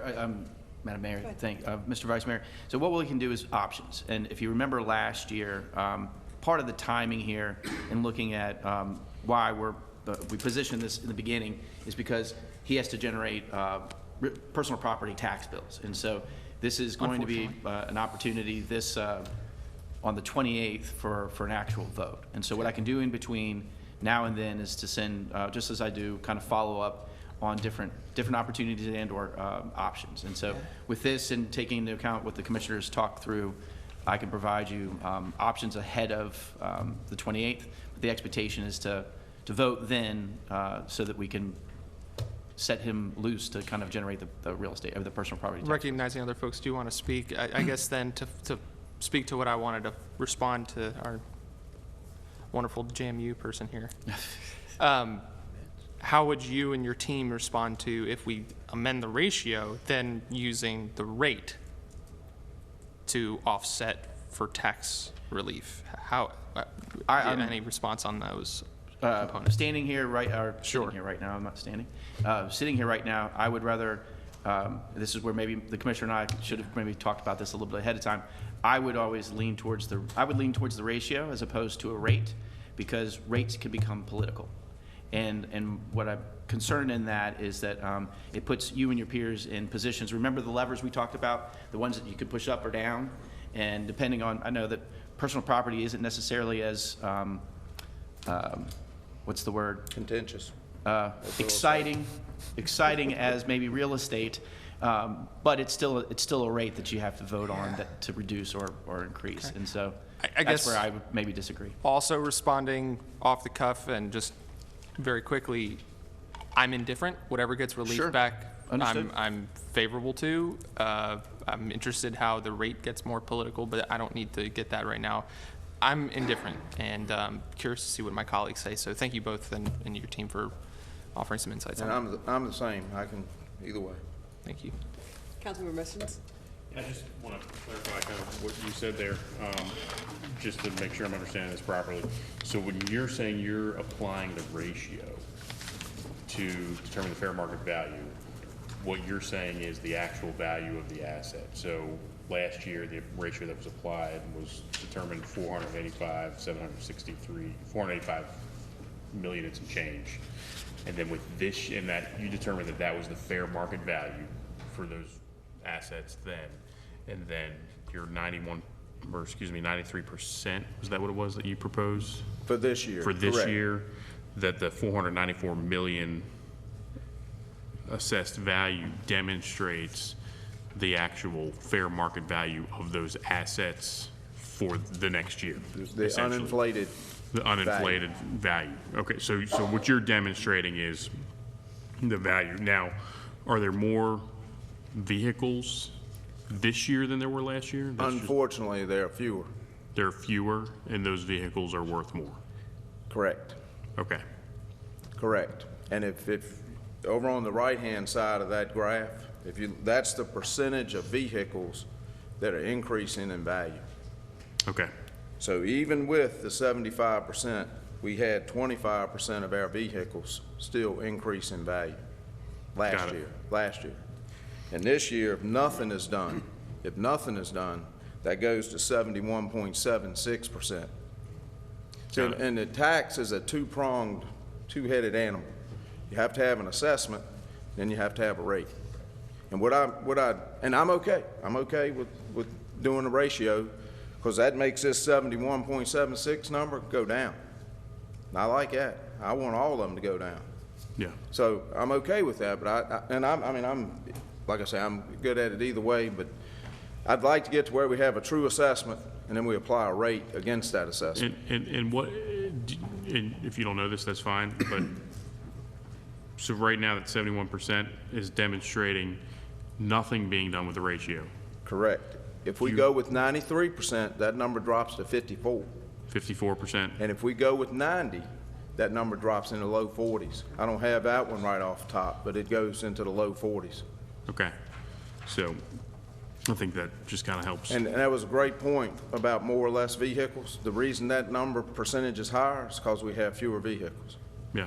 And I think that's a lot of folks that have gotten rid of the vehicle when the selling price was high. I mean, we had folks that had owned the vehicle for 2 years, and the dealership was sending them letters in the mail offering them $3,000 more than they paid for it. Oh, I know to buy people. it back. I know people that happened to. And a lot of people, maybe that had an extra vehicle or whatnot, they said, okay, I'm going to sell this thing back, get the extra money, and 2 years from now, I'll go back over and buy the same car for $15,000 less. I mean, I think that's a lot of, smart people out there making some money. Not doing Airbnb, but selling an extra car. So needless to say, there's a lot of volatility in those values right now, and Well, I've even read articles where dealerships now, and I'm pretty sure it's because of the gas price and the interest rate, they've actually bought used vehicles back and are having to sell them for less than they bought them for.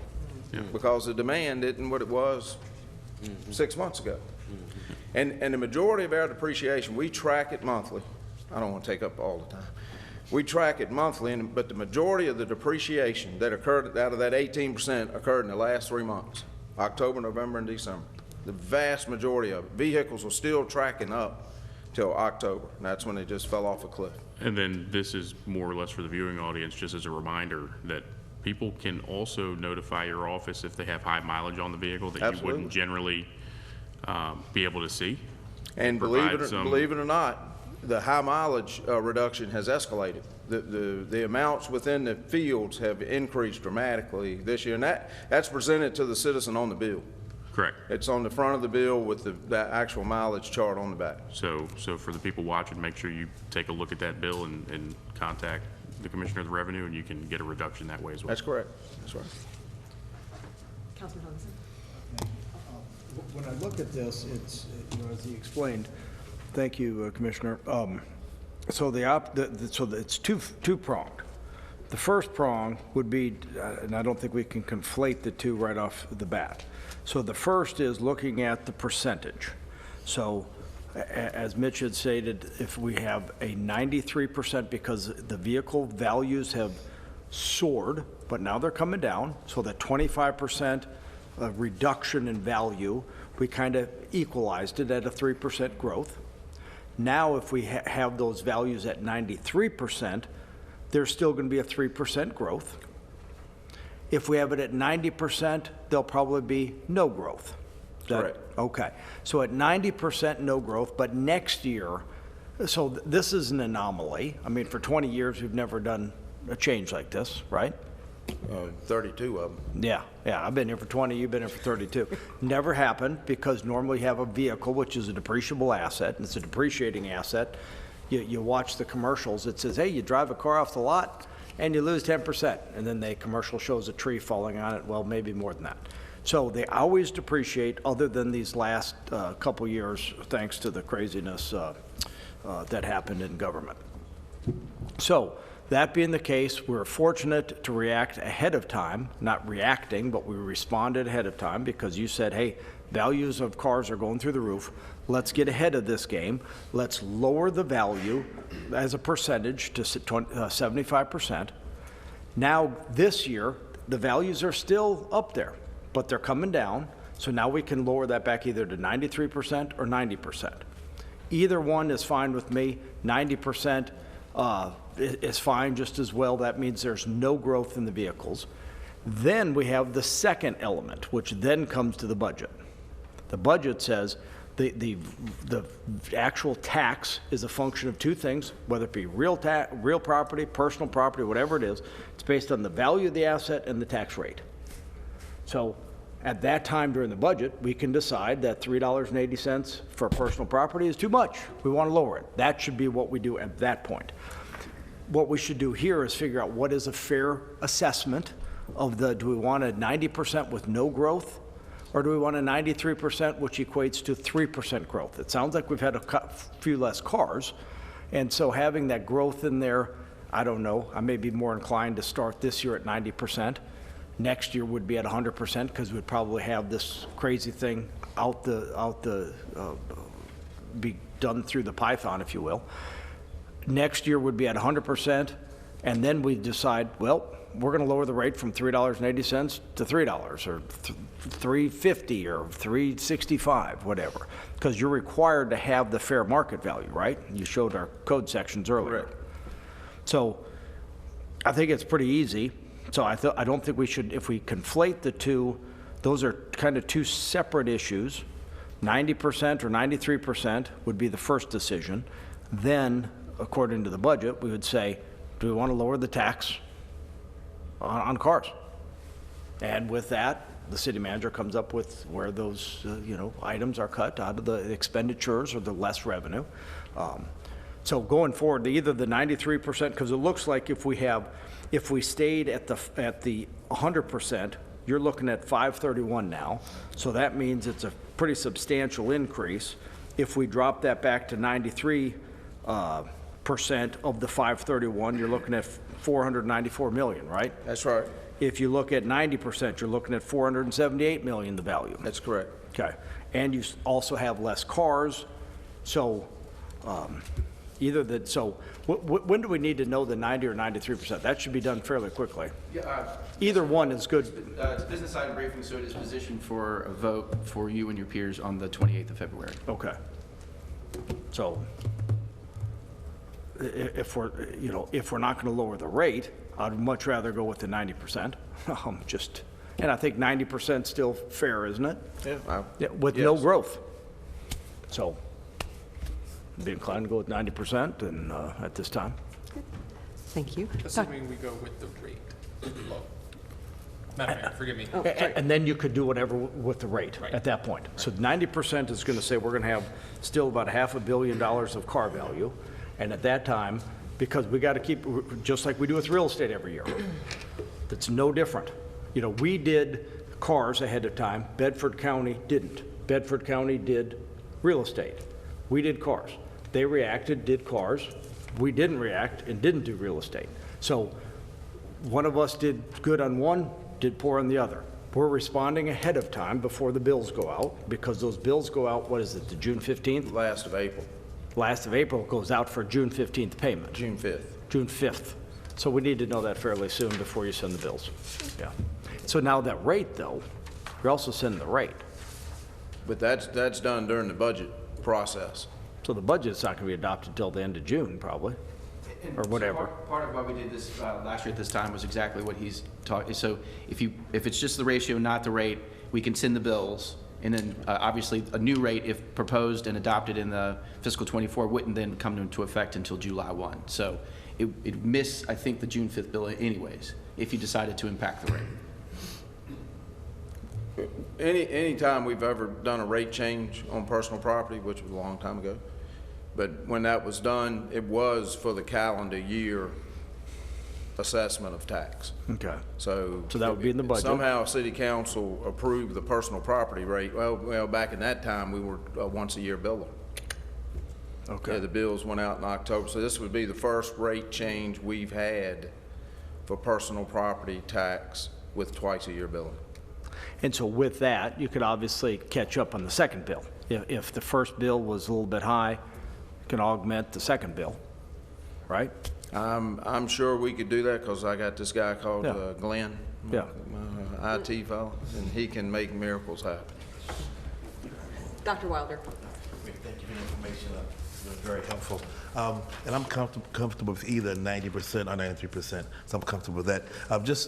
Councilman Hagels kind of touched a little bit. Do you know what the counties are doing as well, as far as what rate they're using? The rate? As far as the percentage rate that the counties are using, are they doing any kind of adjustments to Well, last year, Campbell did 80%. Bedford didn't do anything. They have now adopted a 33.3% rebate to the citizen, which has really been difficult on both the treasurer and commissioner's office. Amherst, I believe, also went with 80%, and I'm not sure about Nelson County. I don't know Nelson County or Appomattox. I don't know. Okay, great. Thank you, appreciate it. Yes. Any other questions? Okay, no? Okay, thank Thank you, Mr. you. Nichols, I appreciate it. Okay, moving on to agenda item number 7, update on the city's comprehensive plan. Mr. Tom Martin, or? I'm not as good looking Mr. as White. he is, unfortunately. But Madam Mayor and Mr. Vice Mayor, members Yes. of City Council, Mr. Martin's going to take you through the details of this. We're just excited about the opportunity to kind of let you set your vision. Planning Commission has recommended that you do this update, and this gives you as a body a chance to kind of outline the future of development. So we really appreciate the time. Thank Thanks. you, Mr. White, appreciate it. Thank you. Good evening, Madam Mayor, the Vice Mayor has left, members of council. Thank you so much for the opportunity to come and speak with you. The comprehensive plan establishes a clear vision for the city and also sets goals on how to achieve that vision. But more importantly, it also provides policy guidance to project developers as they submit requests, and also more importantly, on how staff formulates recommendations to you, the decision makers. We know that cities evolve over time, and plans are designed to address both our present and future conditions as the city moves forward. Population. Planning is about people, and population change is a fundamental issue with the city. Will our population grow? Will it decline? Will it remain stable? Since 1990, the city's population has been increasing every year. Population and variables can have an important function in the future needs of the city in both public facilities and also services. People have preferences in how and where they live, housing. They have differences in housing choice. It's not enough to simply just look at and say the city needs X amount of units. The city needs to look at the types, the locations of those units, also affordability, and determine those things with community input. People need places to work, and the comprehensive plan looks at the future capacity for employment and the types of jobs needed. The extent to what people have quality jobs is directly related to the quality of life in our city. The comprehensive plan helps us determine that. Also, land use. Looking at land use, how they're located, arranged, with each other is important because, as we know, everyone wants a neighborhood that is reasonably quiet and peaceful. While separating some land uses is appropriate, like your heavy industrial next to single family, allowing some uses to coexist is also might be acceptable because the land use and their arrangement has a direct effect on all things like public facilities, but more importantly on transportation, what transportation infrastructure is needed, and the mobility of our citizens. Comprehensive plans and their contents are required by the Code of Virginia with a review by the Planning Commission to determine if it is advisable to amend the plan. Our current plan was adopted by Council in January of 2014, and we know the city has changed since then. The Planning Commission recommended updating that plan in July of 22. So there will be significant input for opportunities, whether it be work sessions, Planning Commission work sessions, public work groups, focus groups, public hearings throughout that process. Funding for the plan was established in the FY23 budget. We have moved forward through a request for proposal process and selected the Berkeley Group. We selected that firm for many reasons. One, they have, all of their staff has experience working for local governments. They're just not planning consultants. But we were also very impressed with how they wanted to get council involved in the process throughout the preparation instead of just waiting to the end and throwing the document at you to review. And I thought that was, would be very beneficial. So this document will be council's opportunity to receive input and really set its expectations for how the city is going to develop in the future. It'll be facilitated by a third party, captures input from a variety of sources, namely elected officials, appointed officials, more importantly the public, and council involvement is designed to be done throughout the process, not just at the end. I'll answer any questions with you. Right now, the way the project timeline was developed, we will be finishing up somewhere in November of 2024. Obviously, that's pushed out about a month or so. Okay. Thank you, Mr. Martin. Any questions from council? Councilman Hungeson? You know, I got some concerns. You know, I recognize that it's every 5-year review. I just think it's kind of getting the cart before the horse. And I've watched, and we've all seen what happened when we hired the consultants for $125,000 for Parks and Rec. You get the consultants in, you know, it's taxpayer money going, and this is going to be 200, and I'm sure it keeps on running up because there's usually no end. You know, if they need more, the expense account kind of keeps on growing. But in the Parks and Rec plan, we spent $125,000 of taxpayer money for consultants, and these expert consultants came in with a price tag of $107 million just for Parks and Rec. So when I look at the comprehensive plan, I've been involved with this numerous times. I was on the Planning Commission 30 years ago, or however long ago that's been now. I've been on council when we've updated these. You know, as Mr. Martin states, that we're supposed to be looking at it. Looking at it every 5 years doesn't mean that we have to do a whole brand new rewrite. It means maybe we can tweak some things, maybe we can change some things. I just think, you know, we have a new direction on city council that was elected by the citizens. Before we just punt to more bureaucrats, or, I mean, not bureaucrats, more outside consultants to say what they think is the best, I think it's better for us to not let that cart get well before the horse. You know, I look at how the money has happened over time. You know, I look at different plans that have happened in the city. I look at the downtown plan. I look at our other parks plans. I look at things that came out with a great little plan. Beautiful pictures. They do charrettes that are fantastic. These charrettes, oh man. You know, you put a little sticker up on an easel and say, I think I love children. And you put another sticker up and say, I love safety and I love this. And with those things, they come up with a big plan. And it comes, you know, more top down that says, here's what we've done. They may interview some citizens. They may ask their opinion, kind of like the parks plan when the expert consultant said, hey, let's whack off a couple lanes on Ford Avenue because 2 people said we want to have bike lanes there, and they put that in the plan. They put the little stickers up on the easel. I've seen how this happens. I think before we just say, hey, let's go with these, this specifically the Berkeley group, which I'm very familiar with several of them. A lot of them used to work here. Before that, I think it would be good for us to kind of come up with saying, what do we think of the city? What do we think the next 10 years, what the next 20 years, before we just say, let's get some outsider to write another plan. Lots of times what happens when you write these plans, it then happens, you know, Mr. Martin, I went back when I was on the Planning Commission and Council, I remember the phrase that always would happen.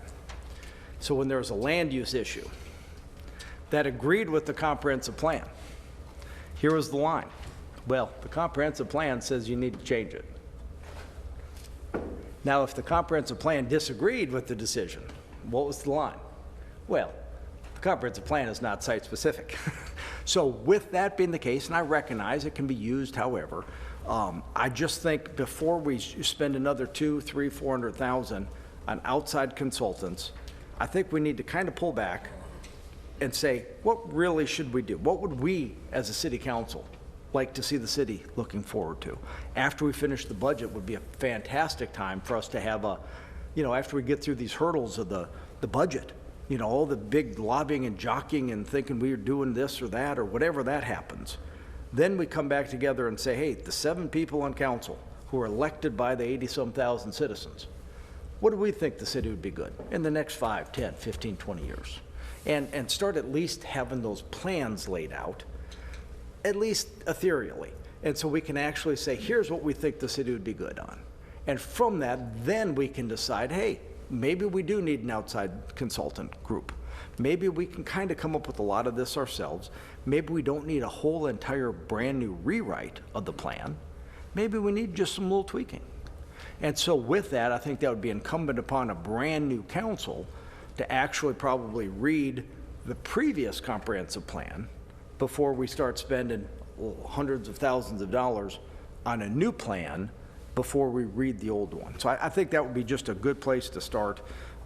If we're voting on it now, I'd vote against it. I think what we could do is table this and talk about it at another time, but that's my perspective, so. Mr. Benda? Madam Mayor, Councilman Hagelson, to your comments, what's interesting here is there's no vote required, right? Because the money was appropriated in fiscal '23. There was agreement to move forward to partner with a third party because of capacity. We'd moved into procurement, gone through successful procurement, and but for your email, I have here the document that was circulated, had everyone's signature but mine, and got your email. Perfect time. I know, we talked about it. Fortuitous. Oh. The Lord works in strange and mysterious ways. Absolutely agree with that. But there's no mystery in this, is that the money's been appropriated. Yep. That was procured. There's a contract. So there's no vote. I know that one person has asked or questioned the import of this, which is fine, and we're having the conversation, but there isn't a vote that's necessary.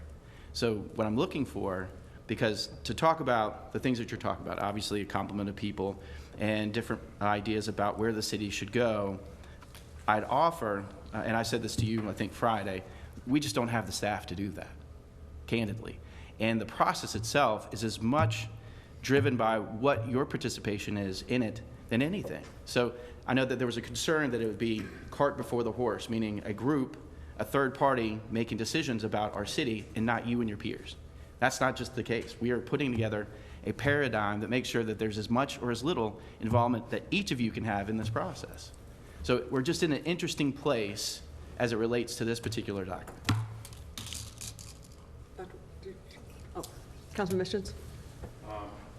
Thank you for your comments, Mr. Benda. So just to get some clarity on this, the RFP process that went out, how many consulting firms was that sent to? It was put out to everyone. We had 3 people that submitted. Okay. 3 firms. Yes. The Berkeley group that won the RFP, is that the only firm that had former Lynchburg City leadership team employees on it? Well, just to clarify, the past city leadership will not be involved in this process. But they are executive directors for the Berkeley group. They work for the Berkeley group, but they're not specifically involved in this comprehensive. But they are executive directors for the Berkeley group. I'm not sure if they're executive directors. That's what the website says. The former city manager and 2 other former high-level city employees as executive directors for the Berkeley group. And, look, I get it, but it just kind of seems a little bit like a self-flicking ice cream cone to me when we're taking taxpayer dollars and sending them right back to former bureaucrats that, you used to work for. You've been here many years. And I have some real reservations and concerns about that. We're getting ready to spend $200,000 on this comprehensive plan, but we have real needs in this city. I'm just pulling this up from a couple meetings ago. R.S. Payne. Does anybody remember what the line item was to repair that at R.S. Payne? It was a couple $100,000, right? With potential mold and issues in a school where our children are. But we're gonna spend $202,000 to send it off to some consulting firm that employs former Lynchburg City leadership members at high levels, and that just, I just don't see the value in that expenditure when we have real needs for the kids in our city. And, you know, I heard what you said, that there's no vote required, but there's nothing that prevents me from making a motion right now to amend that budget and to send those dollars to RS Payne and serve our kids, right? Because that's a one-time expenditure for a one-time expenditure.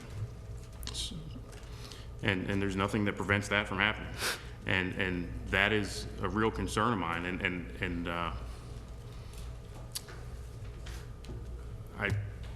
I'm kind of torn right here with that. I'm really torn right now because I know we have real needs in our community, and it's not overpriced consultants. Is there anything that prevents us from changing this plan on our own without overpriced consultants?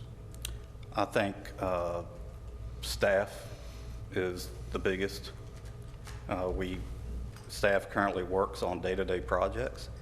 This, as you can see in the timeline, this is a massive undertaking, 18 months. We just do not have the staff capacity to do it on our own.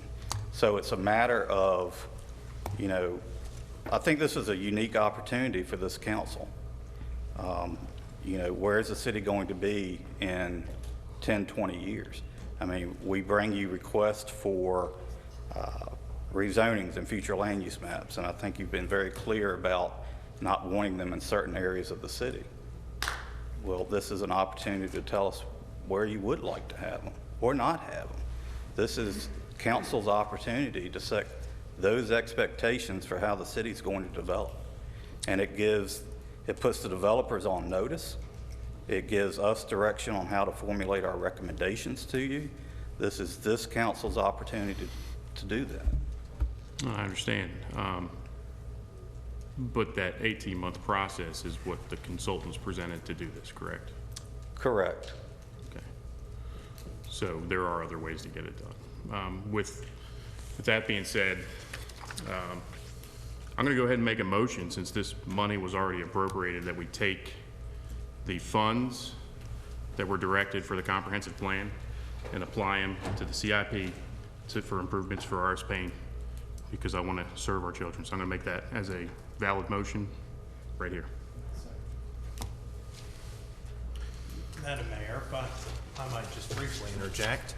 You know, certainly council can provide the direction in doing this if a majority wants to do so, but I'll probably defer to Ms. Witt over here, but I do think there's a legal requirement that requires appropriations to be done by resolution or ordinance.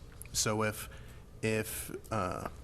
I guess what I would submit is it'd probably be more appropriate if this motion was to pass to really just be directional, to come back in a future meeting in the form of a resolution or ordinance. Okay.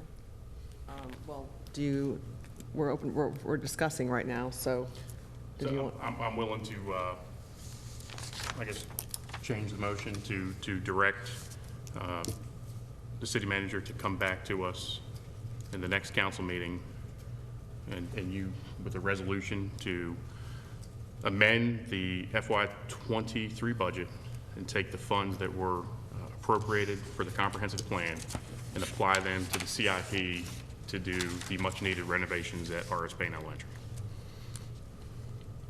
So that's the motion. So with that, again, because the city manager just said that he can just spend the money or write the check, and that's all that needs with the contract, and you said you wanted direction, so hopefully we'll recognize that, you know, enough with the consultants.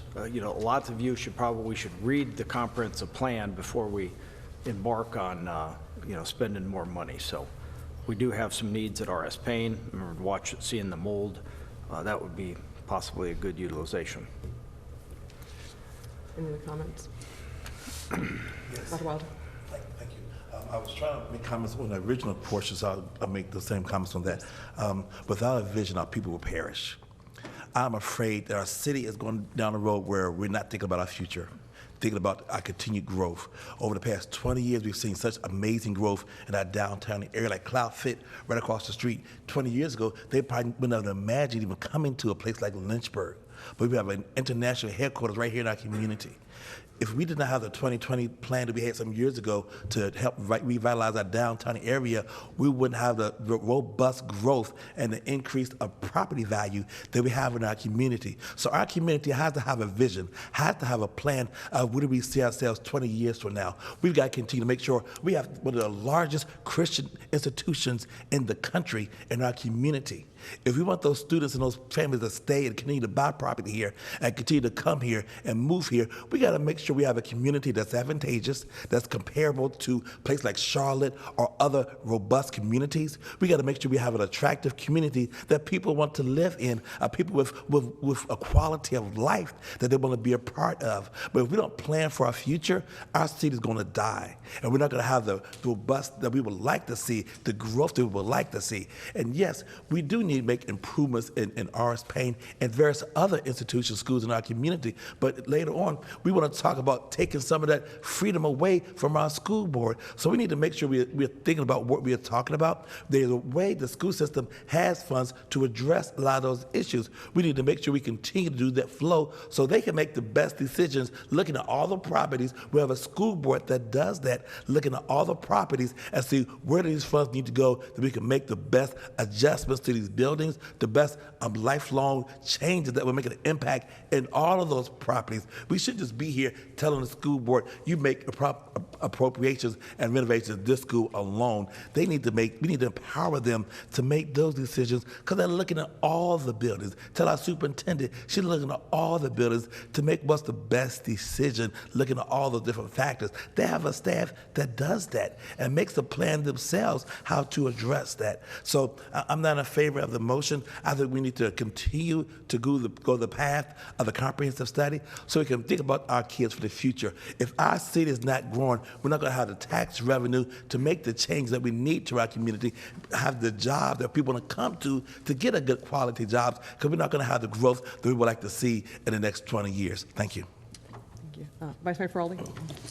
I think there's some merit to what's being discussed here. I understand the concern, the perceptions associated. I really do. I value having some outside group utilizing us, citizens, public stakeholders, what have you, to come up with a document that helps us move a certain direction. I think there is value in that. I don't just automatically discredit it. So I see value on both sides of this perspective here. I don't want this council to get into the habit of making motions at roll call without all of us having the opportunity to understand this is what's coming up on Tuesday, this is what we're going to be voting on, and then furthermore, the public. So for the record, and yes, based on our FOIA conversation, I would almost insist this be included verbatim in the minutes, that no one knew this was coming until right now. And so I have to make an on-the-fly decision about something related to city business. I don't think that's good policy. I will say, though, that I understand and appreciate the direction that that is behind the motion. That being said, though, I'm glad to see that there is some desire to actually allocate any dollars whatsoever to Lynchburg City Schools. That's an interesting perspective of mine. I think this would be the highest allocation in the history of some council members to allocate dollars at all to Lynchburg City Schools. So that'd be an interesting record to hold to a magnifying glass and look into. That being said, I trust our manager. I trust his team. I trust his administration. If there's something that goes wrong, if there's something that doesn't pass muster, I really think that is where council steps in and says, you messed up and we need to figure out what happened and prevent it from happening again. I don't want to be in the business of every single time there's something we don't like, publicly using council to direct how to run a city from the city's top executive. I do agree we should have done it with the tax proposal because that casts a vision for the upcoming budget and what we're expecting. So I understand my own counter, if you will. So I don't think this is the right thing to do. I do believe that there is merit behind the discussion. I'd be interested maybe in hearing maybe a little bit more in a conversation with the city manager about what those other entities offered and why this one was specifically chosen. But that's starting to get into a realm, I think, that is more appropriate in a one-on-one with the manager. And then if it's really something that needs to be addressed, yes, we bring it to the public meeting and go over it. So I'm really trying to balance all perspectives on this. I understand the emotion. I understand it's in heart. I don't think there's any malice behind it. At the same token, I want to caution council from utilizing this process for conducting city business. So I will not be supporting the motion. Councilman Helgeson. Thank you. With this, this was when I brought this up and sent the email to the city manager, knowing that this was kind of coming up. I didn't recognize, because those of us that did the budget last year, wasn't a line item in the budget. It said, hey, by the way, there's going to be this amount spent on these outside consultants. A budget that spent $595 million. We're really not looking at every specific line that said there's an extra $202,000. So with that, I'm sure it was in the budget somewhere, but it's a big document. Wasn't even aware of the fact that this was even an ability until the manager mentioned it in the reply, and then he said today that it's already there and already appropriated and he can do it, but just wanted to give at least council ample time. So let me just give you another, for instance. Let me give you another plan that happened. So this was a long time ago. It was probably about 2008 or 9. There was a Walgreens that wanted to be built on Langen Road. Okay? With that, a lot of folks talked about, well, do we need this there? Do we need that there? And the decision was, let's make a midtown plan. The city hired consultants for the total of about 200 or 180, 190,000 to do a midtown plan. Now, the midtown, if those of you are familiar with the midtown of the area, that includes the plaza. That's the whole middle part of the city, right around the plaza. The plaza was a really, large piece of that property. The consultants came in and wrote a brand new midtown plan. Do you know what that midtown plan had with the plaza? Had pictures, totally drawing out the McDonald's that was there right next to the library. It had other things that were so offensive to the property owner. Do you know what the property owner did?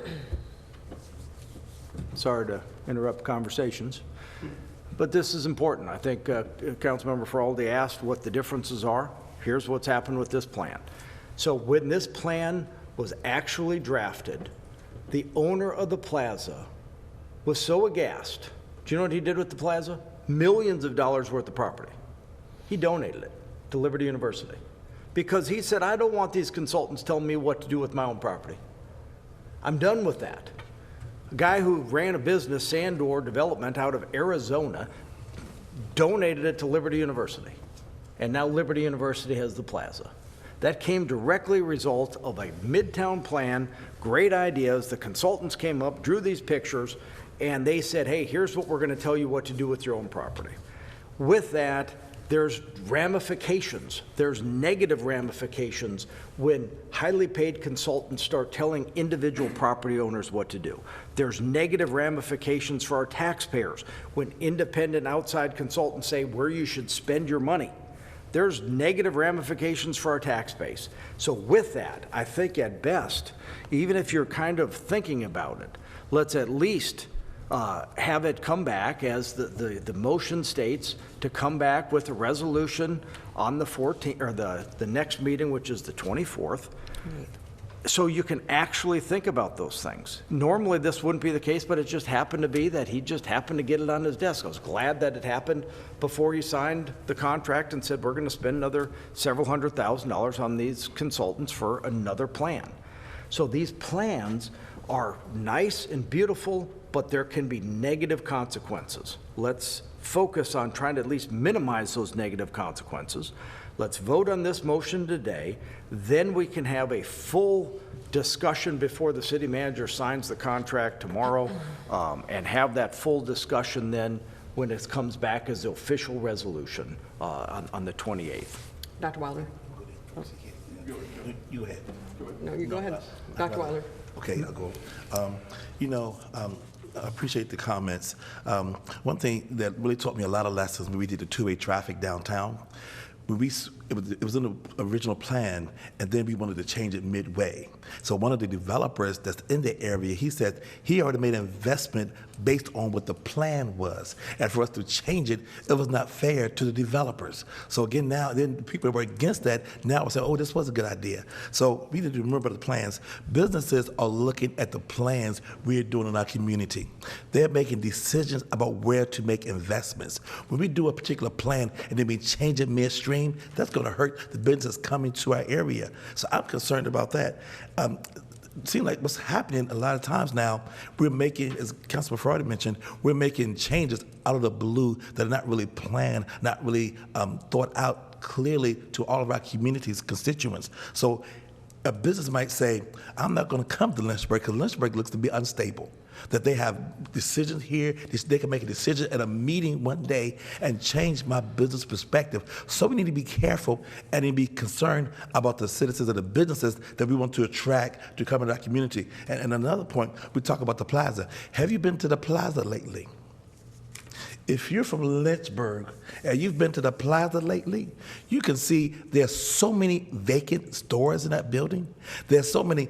And I'm not going to talk about the rows at the plaza. I was there today. So we're going to talk about what the Med Plan might have done for their area. I wouldn't really use it as an example because that's an example of so many vacant buildings that's looking, it's not looking pleasant. So that's what I'm saying. So we need to, I wouldn't really want to use that as an example. And we also made a comment about past city employees working at the Berkeley or whatever the name of the company is. I don't mean no harm. We're not in a position to talk about where past city employees work, especially when we have some. We shouldn't be talking about past city employees where they work. I don't think we're in a good position to make a comment about that. Thank you. Okay, so thank you, Dr. Wilder. I would like to speak on the issue, and then we will call for the vote. I believe at the beginning of the meeting, we discussed the request of Councilmember Dolan that she did not want us voting on items, and I had requested that we respect her wishes, but a motion has been made. So here we are. I think that it is fine for us as a council to discuss plans moving forward if we have concerns about paying consultants from this point forward and how we want to manage taxpayer money. I think it is in poor taste to discuss monies that have already been appropriated to certain issues like this when 18 months has been spent. Time, I think people here on this council have jobs that if they had spent 18 months of their time on something in a project where they had an expectation of that time and all of a sudden someone pulled out of a contract, they would not appreciate that. And I think it looks bad on us as a city to do something like that at this point. So I think that's something we need to consider, although I understand the concerns that were placed tonight regarding exorbitant consulting fees, and I have no problem with us in the future looking into that. But I don't think it looks good for us to pull out of deals that have already been made in the interest of the time that's been spent and the expectations with those types of agreements. But I'm going to go ahead and call the vote on the motion that is on the floor. So the motion that stands is, can someone restate it? Point of order. No, I'm calling the vote. Point of order. And Madam Mayor, with a point of order, the rules of procedure do provide we at least have to entertain the point of order when it is called. Okay. The mayor recognized me, and I deferred to Councilmember Wilder. I didn't. I Actually, recognized. you did recognize me first. We can pull the video feed right now if you want to see it, Madam Mayor. Yep. I didn't recognize you. Dr. Wilder recognized you. Okay, but either way, I'd like to offer a substitute motion. And the substitute motion I'm going to offer is based on your request, Madam Mayor, that we will actually table this until the next meeting when Councilmember Dolan is here. So in honoring your wishes, I would like to table. I'm offering a substitute motion to table this until the next council meeting, the 28th, and then we can continue the discussion. Okay? Okay. Madam Mayor, I would ask, Mayor Feraldi? since we're going to throw point of orders around, point of order, can someone make a substitute motion on their own motion? Because that would be them speaking in conflict to their own motion, and therefore means they're speaking against their initial motion. I would think they could, Vice Mayor Feraldi. What I would submit is because there has been a call for the vote, a call for the question, the motion may not necessarily be in order. So this board could consider as a majority, or by consensus, whether to entertain the substitute motion to allow for Councilmember Dolan to be present to consider everything that's been talked about here today, or in the alternative, it could, Madam Mayor, you could rule the substitute motion out of order and proceed. It's really how council wants to proceed as to whether to postpone the matter until a definite date, the 28th, to continue this discussion, or to proceed on the original motion. I will accept the substitute motion to table the discussion till February 28th. So I will call the vote now. Please vote if you are willing to table this to the 28th. Madam Mayor, Oh, very briefly, Vice Mayor Feraldi? for those who are new, I would encourage you, this vote is to adopt the substitute, and then the Adopt. next motion would be on moving forward with that All right, substitute. sorry, we're adopting the substitute motion, yes. If you want to adopt the substitute motion, yes.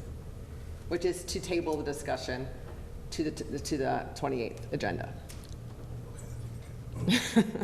Go ahead and vote, please. The motion passes 6-0, 1 absent. Thank you. Now the vote on. All right, so for the record, the matter will be tabled until the 28th. No. Sir, question? Well, That motion was for the substitute. Now the motion should be on adopting the motion at hand, which is the amended motion. Well, what I would submit, Vice Mayor Feraldi, if everyone was on the same page, that the vote at the time was to table it to the 28th for further consideration, then really, certainly, we could vote again, but everyone was on the same page as to what the action was being taken. And Clearly, we were not on the same page. If there was a substitute to a Okay. motion, we have to adopt that and then adopt that amended motion. All right. So from what I understand, it sounds like there, I guess, is a second vote that needs to be done to adopt the substituted motion. Is that correct? By my understanding, unless you're saying otherwise, and I mean that respectfully. No, I think that's fine. Now it sounds like the substitute motion is on the floor. What I would submit then is you all could vote again to adopt that substitute motion to postpone this matter until the 28th. Which is fine, but I think, if I may, is Councilmember Mischins amended his motion to table it. So it's not an actual substitute motion, that it's a separate motion. It's amending his motion to table it rather than taking action today. So therefore, I would agree with you that the one vote would actually apply. Since it was actually an amendment, even though he technically called it a substitute, it didn't take place. I mean, it actually amended his motion, so. Okay, I will call for another vote to adopt that, what we just did, well, just to make everybody comfortable, that we are now going to postpone the discussion, or table the discussion for for the 28th. Okay? Now vote, please.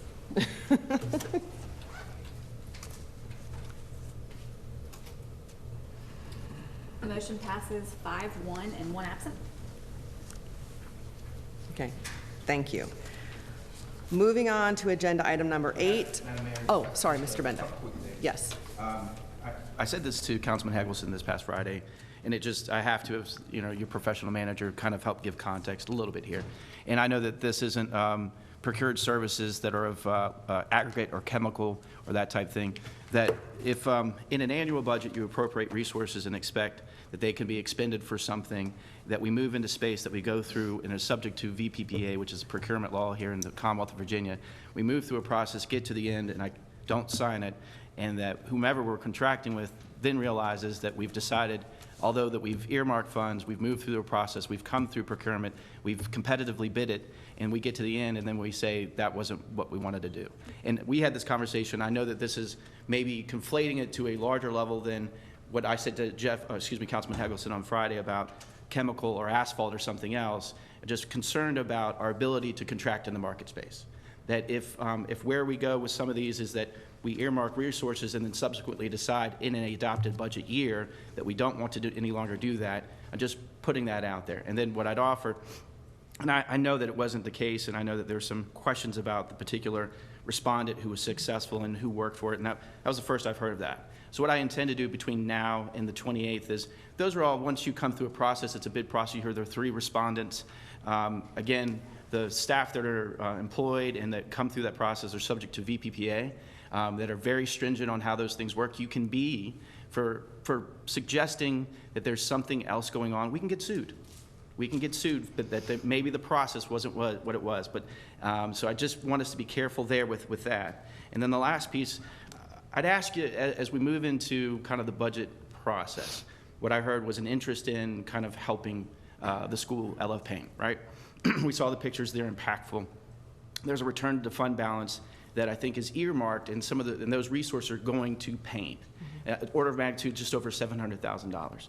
If what council decides as far as resources and where they should be expended, I'd ask that you say, rather than marrying it together with something else as far as a potential placement for those resources, I'd ask that you say, these aren't where we want the resources to be expended. Mr. Manager, please come back with our overall interest is to affect this particular thing, and then give me the room or space to kind of think through that. Because right now there is that piece out there that is earmarked at 7 and some change, and maybe these augment that and help that or what have you. But I'd ask if what it is that you don't want to do one thing, give me an opportunity to because what I'm concerned with, and depending on whomever it is that makes the suggestion, depending on what they suggest it for, it could raise the conversation to a level where it isn't easy to disagree on something, because the thing resourced or suggested for resources is something that everyone enjoys, right? And so in that, what I'd ask, and I understand where Mr. Missions is asked for it to go, I just offer if where we are headed in conversations like that, I'd ask that council as a group consider, all right, these aren't the resources that we want to expend or where we want them to go. Will you help us consider where they may go? Because we may already have something like the return to fund balance that's earmarked for pain, and maybe something else you want to do with them. So I just wanted to hit those quick highlights. I know that we're long in the evening. I know we have one more topic, so I just want to say thank you. Just one quick bit of levity. Maybe we should have voted on 3 times to table it, so we didn't hear your. Oh, okay. I'm just kidding. No, I'm just kidding. I got it. So we can bring that up in 2 weeks. So. Mr. Friedman. I do have one thing I would like to offer in support of what City Manager Benda had said. Can we get to the next? What I would submit to is just a friendly reminder. Because we are a council manager form of government, there are certain duties that are designated to the manager by charter, by ordinance, et cetera. One of those duties specifically, as I understand it, is general contracting.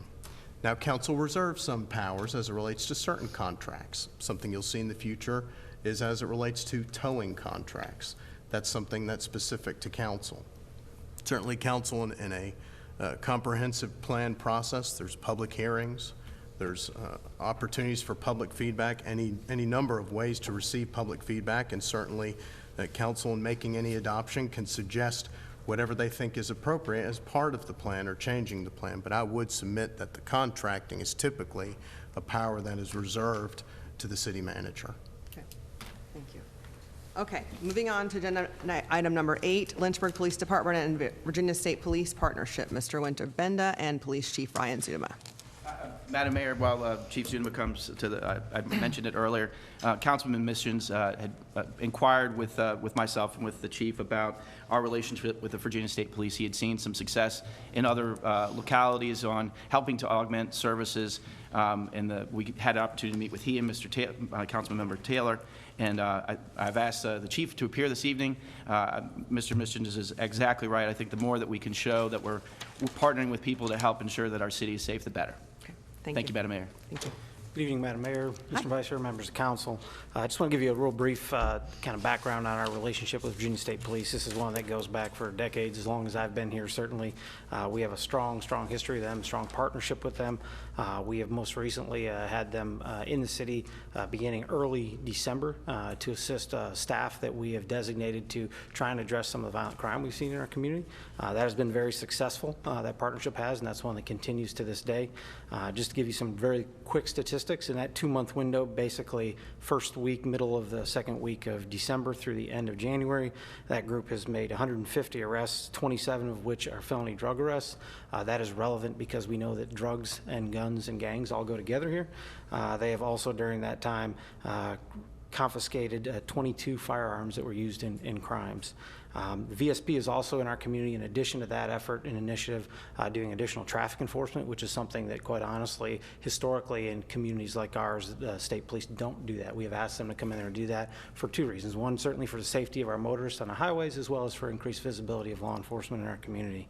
I'll kind of stop there real quick. That's where we're at with them. We continue to partner with them. I have very strong relationships personally with both of the state police commanders out of Division 3 in Appomattox, which is where we're under, as well as with the superintendent of the state police out of Richmond. I'm more than happy to answer any questions you may have.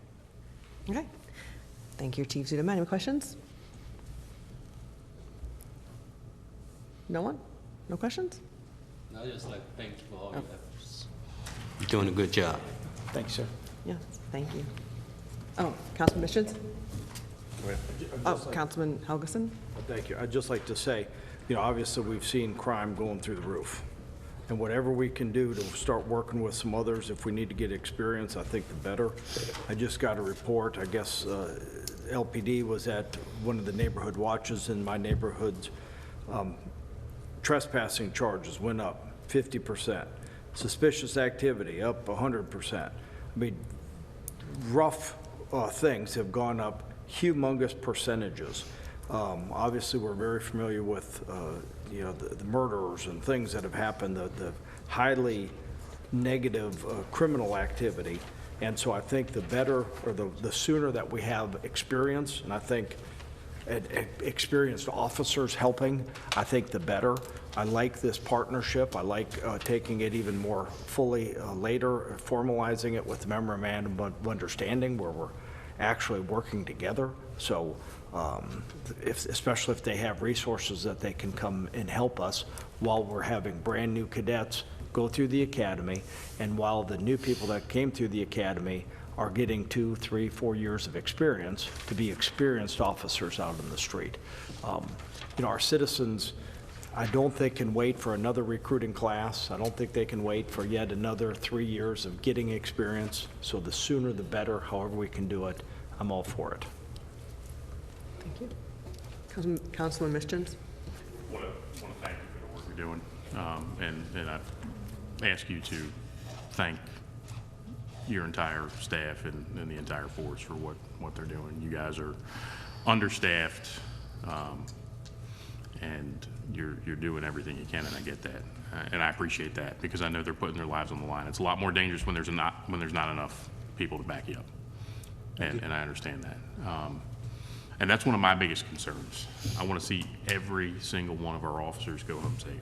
I want to keep our citizens safe. I want to keep our police officers safe too. And I guess kind of echoing on what Councilmember Helgeson said, I really appreciate this partnership. I'd like to see if there's something that we could do as a council to adopt some sort of MOU and push forward and formalize this more, and even perhaps looking to our surrounding counties and using managed vacancy funding, because we've got, how many vacancies do you have right now? 24 right now. 24, and those are funded positions, so that money's available to be used. There's no reason that we can't cover the overtime rate for other law enforcement officers to come into our city limits and help clean up the crime and get rid of the gangs. We need to scare these criminals out of this city. And the only way that we're going to do that is by having an overwhelming show force with officers patrolling. And they won't be comfortable. They won't want to come outside. I worked in public safety for many years. I'm very familiar with how it works. And we need to start putting the squeeze on these criminals and getting them out of our city. I mean, that's all there is to it. And I know we've had discussions, and it's a very small element of our community. We get that, right? But if they're going to endanger the lives of our citizens, if they're going to influence teenagers in our schools, well, that's a problem. We need to protect our citizens. We need to protect our kids, right? Because we've had some challenges in EC Glass High School lately, and we need to get those under control. So I just invite you guys to take a look at what other opportunities are available out there for us to use that managed vacancy funding to cover the overtime rate or mileage on other patrol vehicles, to bring in our partner agencies that we've worked with and start putting a stop to crime in Lynchburg. Thank you. Thank you. Any other, Dr. Wilder? Just to get away we appreciate your service. We appreciate your expertise in this area.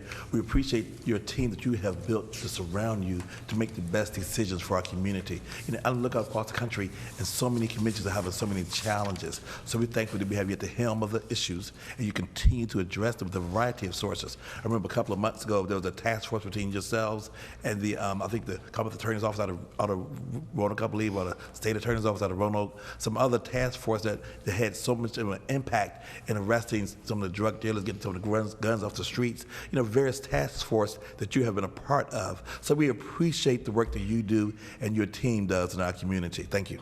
Thank you. Absolutely. Anyone else? Thank you, Chief, and absolutely, I echo everyone's sentiments. You know that we think of your officers all the time. We appreciate all the work that they do and that they put their lives on the line daily to protect the citizens of our city. So thank you so much. Thank you. I'm very proud of the work they do in our community. Thank you. You should be. Thank you. Okay, moving on to roll call. Dr. Wilder? We're just so thankful for the work that's going on in our community. We want to continue Valentine's Day. Happy Valentine's Day to everyone. Yes. It's also Black History Month. We want to continue to embrace our heritage of having such a diverse culture. Our school system is more than 50% African American. So we're going to continue to embrace our culture and the heritage of all of our citizens. We're thankful for the work that all of our city staff are doing, especially in this month of love. We love you and we appreciate you. Thank you. Thank you. Councilman Helgeson? Nothing? Councilman Helgeson, Ms. Jin, sorry. Just want to recognize Bedford Hills and Principal Steele over there. I was at a stream night event they had where they had a lot of different activities in the different classrooms around science, technology, engineering, different things. And it was just really cool because it wasn't just Bedford Hills that put this on. Our Water Resources Department was there helping out in the classrooms with the experiments. Randolph College was there helping out. Local private business was there helping out. We had Sequest there. So I just want to thank all of the partners that showed up because that was a huge, successful night in one of our elementary schools, and the kids have just had a blast. So I want to recognize them for that.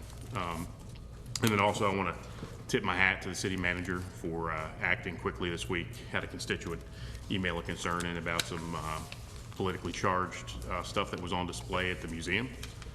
And it's not appropriate for government and taxpayer dollars to be pushing political agendas. And he went right to work and took care of it, and I just want to thank you for that. Thank you, Councilman Mischins. Councilman Taylor? Yes. Lynchburg is not a bad place to live. Even with gang trouble, I'm currently demolishing a house over on Tulip Street. And I had a young man, I gave him a couple of dollars. He showed up one day. He's an ex-gang member. And for the last 2 weeks, that young man has been over there with hammer, crowbar, pickaxe, taking that house apart. And he looked up to us, young people. They out here, we just have to reach them. And this young man is working on his own. He's had 2 bypass surgeries, but he have a desire to work. He left the game, and he's trying to earn a living. And we can do this throughout the city. So on a positive note, we can do this. And for all my colleagues on council, we can do this. We can do this. That's right. As Dr. Wilder said, this is Love Day. Let us extend love one to another, and we can grow. Okay? Thank you. Thank you. Wonderful. Vice Mayor Feraldi?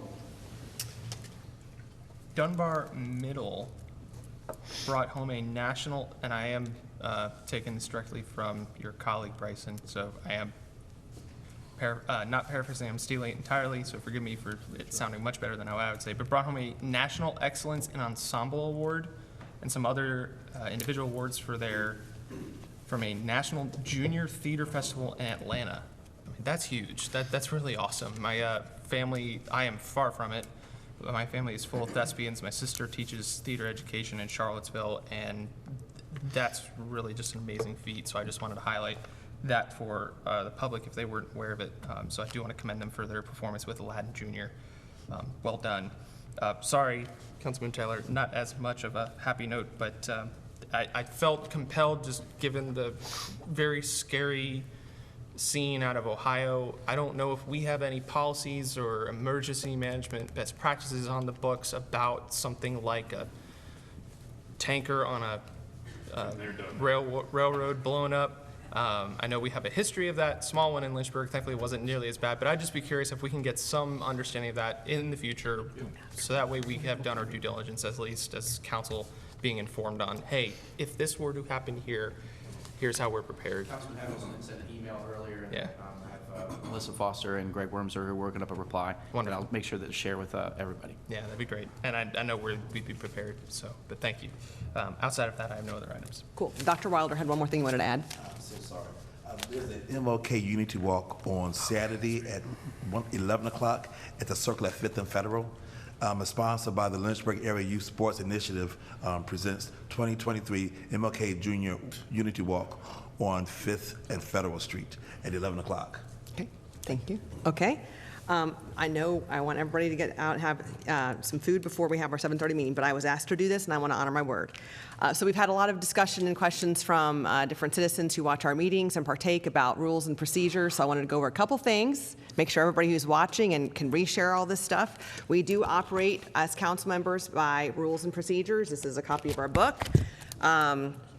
Section 1.1, Part A of our rules and procedures does say that part of the purpose of our council is to enable the council to transact business fully, expeditiously, and efficiently while affording every opportunity to citizens to witness the operations of government.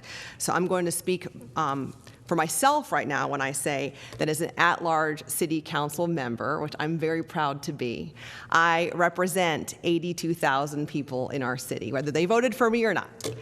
And I take that very seriously. And so when I read the phrase transact business fully and citizens can witness the operations of government, how I receive that and interpret that is that I owe our citizens the opportunity to come here or watch on television a full transaction of business, which means if there's an agenda item placed on the agenda, that they are allowed to see public hearings, have a full presentation from our staff, see that we are all fully informed on an item before we vote on it, so that they know that we were fully educated on something that we are voting on their behalf. Because we get stopped in Food Lion and the mall and parking lots by people who support us or don't support us, and they ask us about why we voted for something or why we didn't. And I don't want to look ill-informed. I want the citizens of our city to know that I transacted business fully on their behalf, and that they saw that they were able to witness the operations of our government. So that is the very first part of our rules and procedures. So I wanted to share that with you. Secondly, the other thing I have been asked quite a bit about is conduct. So, Section 5.4 of our prohibited conduct section on our rules and procedures says, Part A, all persons appearing before council or in council chambers, which means everyone in here tonight, while a meeting of council is in session, will not be allowed to campaign for public office, promote private business ventures, use profanity or vulgar language or gestures, use language which insults or demeans any person or which, when directed at a public official or employee, is not related to his or her official duties. However, citizens have the right to comment on the performance, conduct, or qualifications of public figures, make non-germane or frivolous statements, interrupt other speakers, or engage in behavior that disrupts the meeting, including but not limited to applause, cheers, or jeers, which means we love the audience to support us, but if you cheer or jeer, I might have to gavel you, and I don't want to do that. Engage in behavior that intimidates others. Engage in behavior that intimidates others. That's number 7. Or address the council on issues that do not concern the services, policies, or affairs of the council or the city. Section B, the presiding officer, that is me, shall preserve order and decorum at the council meetings. He or she, me, she, may order the expulsion of any person for violation of these rules, disruptive behavior, or any words or actions which incite violence or disorder, subject to appeal to the council. And then it goes on about expelling people, which I hope I never have to do. But I have had a lot of phone calls and comments and concerns from the citizens that I represent about the behaviors that have been exhibited in these chambers. And I'm embarrassed. People have been intimidated and verbally assaulted sitting out there with the public, made to feel unsafe. People up here in the dais have been intimidated and threatened or felt threatened, because that's subjective. City staff has been insulted. And I am the presiding officer of this council, and I will not tolerate it. And it's right here. We all have it. And I'm reminded constantly about all the many mayors and presiding officers who have served before me, and I'm thankful for all of their leadership. But on January 4th, I became the presiding officer of this council and the mayor of this city. And I'm letting the public know that I will be following these guidelines. And I'm setting a standard of my expectations. Because there are children watching, including my own. And I'm going to let them know the kind of mother they have and how I expect people to be treated in our city. The last thing I'd like to mention, it's come to my attention. Well, first of all, are there any veterans in the audience tonight? Veteran? Veteran? Anybody on council veteran? Would you please stand? Stand, please. Thank you. Appreciate all your service. Thank you. One of our veterans is my husband. Honey, keep standing. Thank you. We all appreciate our veterans and their service. But I would like my husband, my Valentine, to stay standing for just a second. It's come to my attention that a benefit that is offered to our veterans has been criticized recently. You see, in 2011, a constitutional amendment that was adopted by our state that offers tax relief to service members who are 100% permanently disabled for their service in our military allows our service members real estate tax relief. 100% totally and permanently disabled for serving our country. 158 veterans that live in Lynchburg qualify for that benefit. One of those is standing right there. He is one of the 1%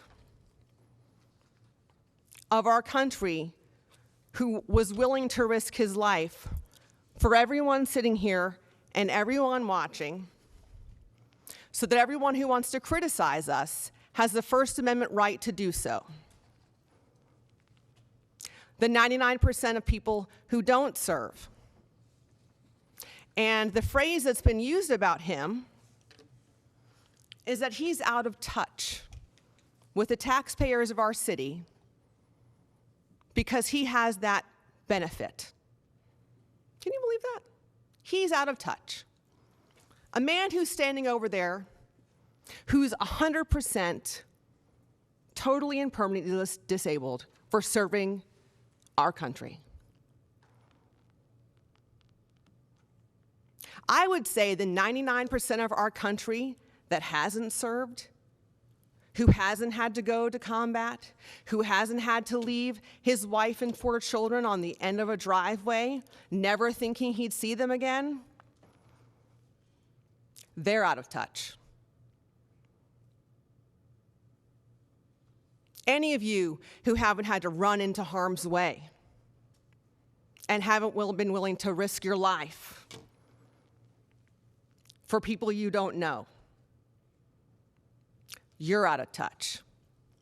So if you're included in the group of people who are criticizing my spouse and my family for being out of touch, I invite you to join me and my husband on Friday at Monument Terrace with all the other veterans who've served their country bravely.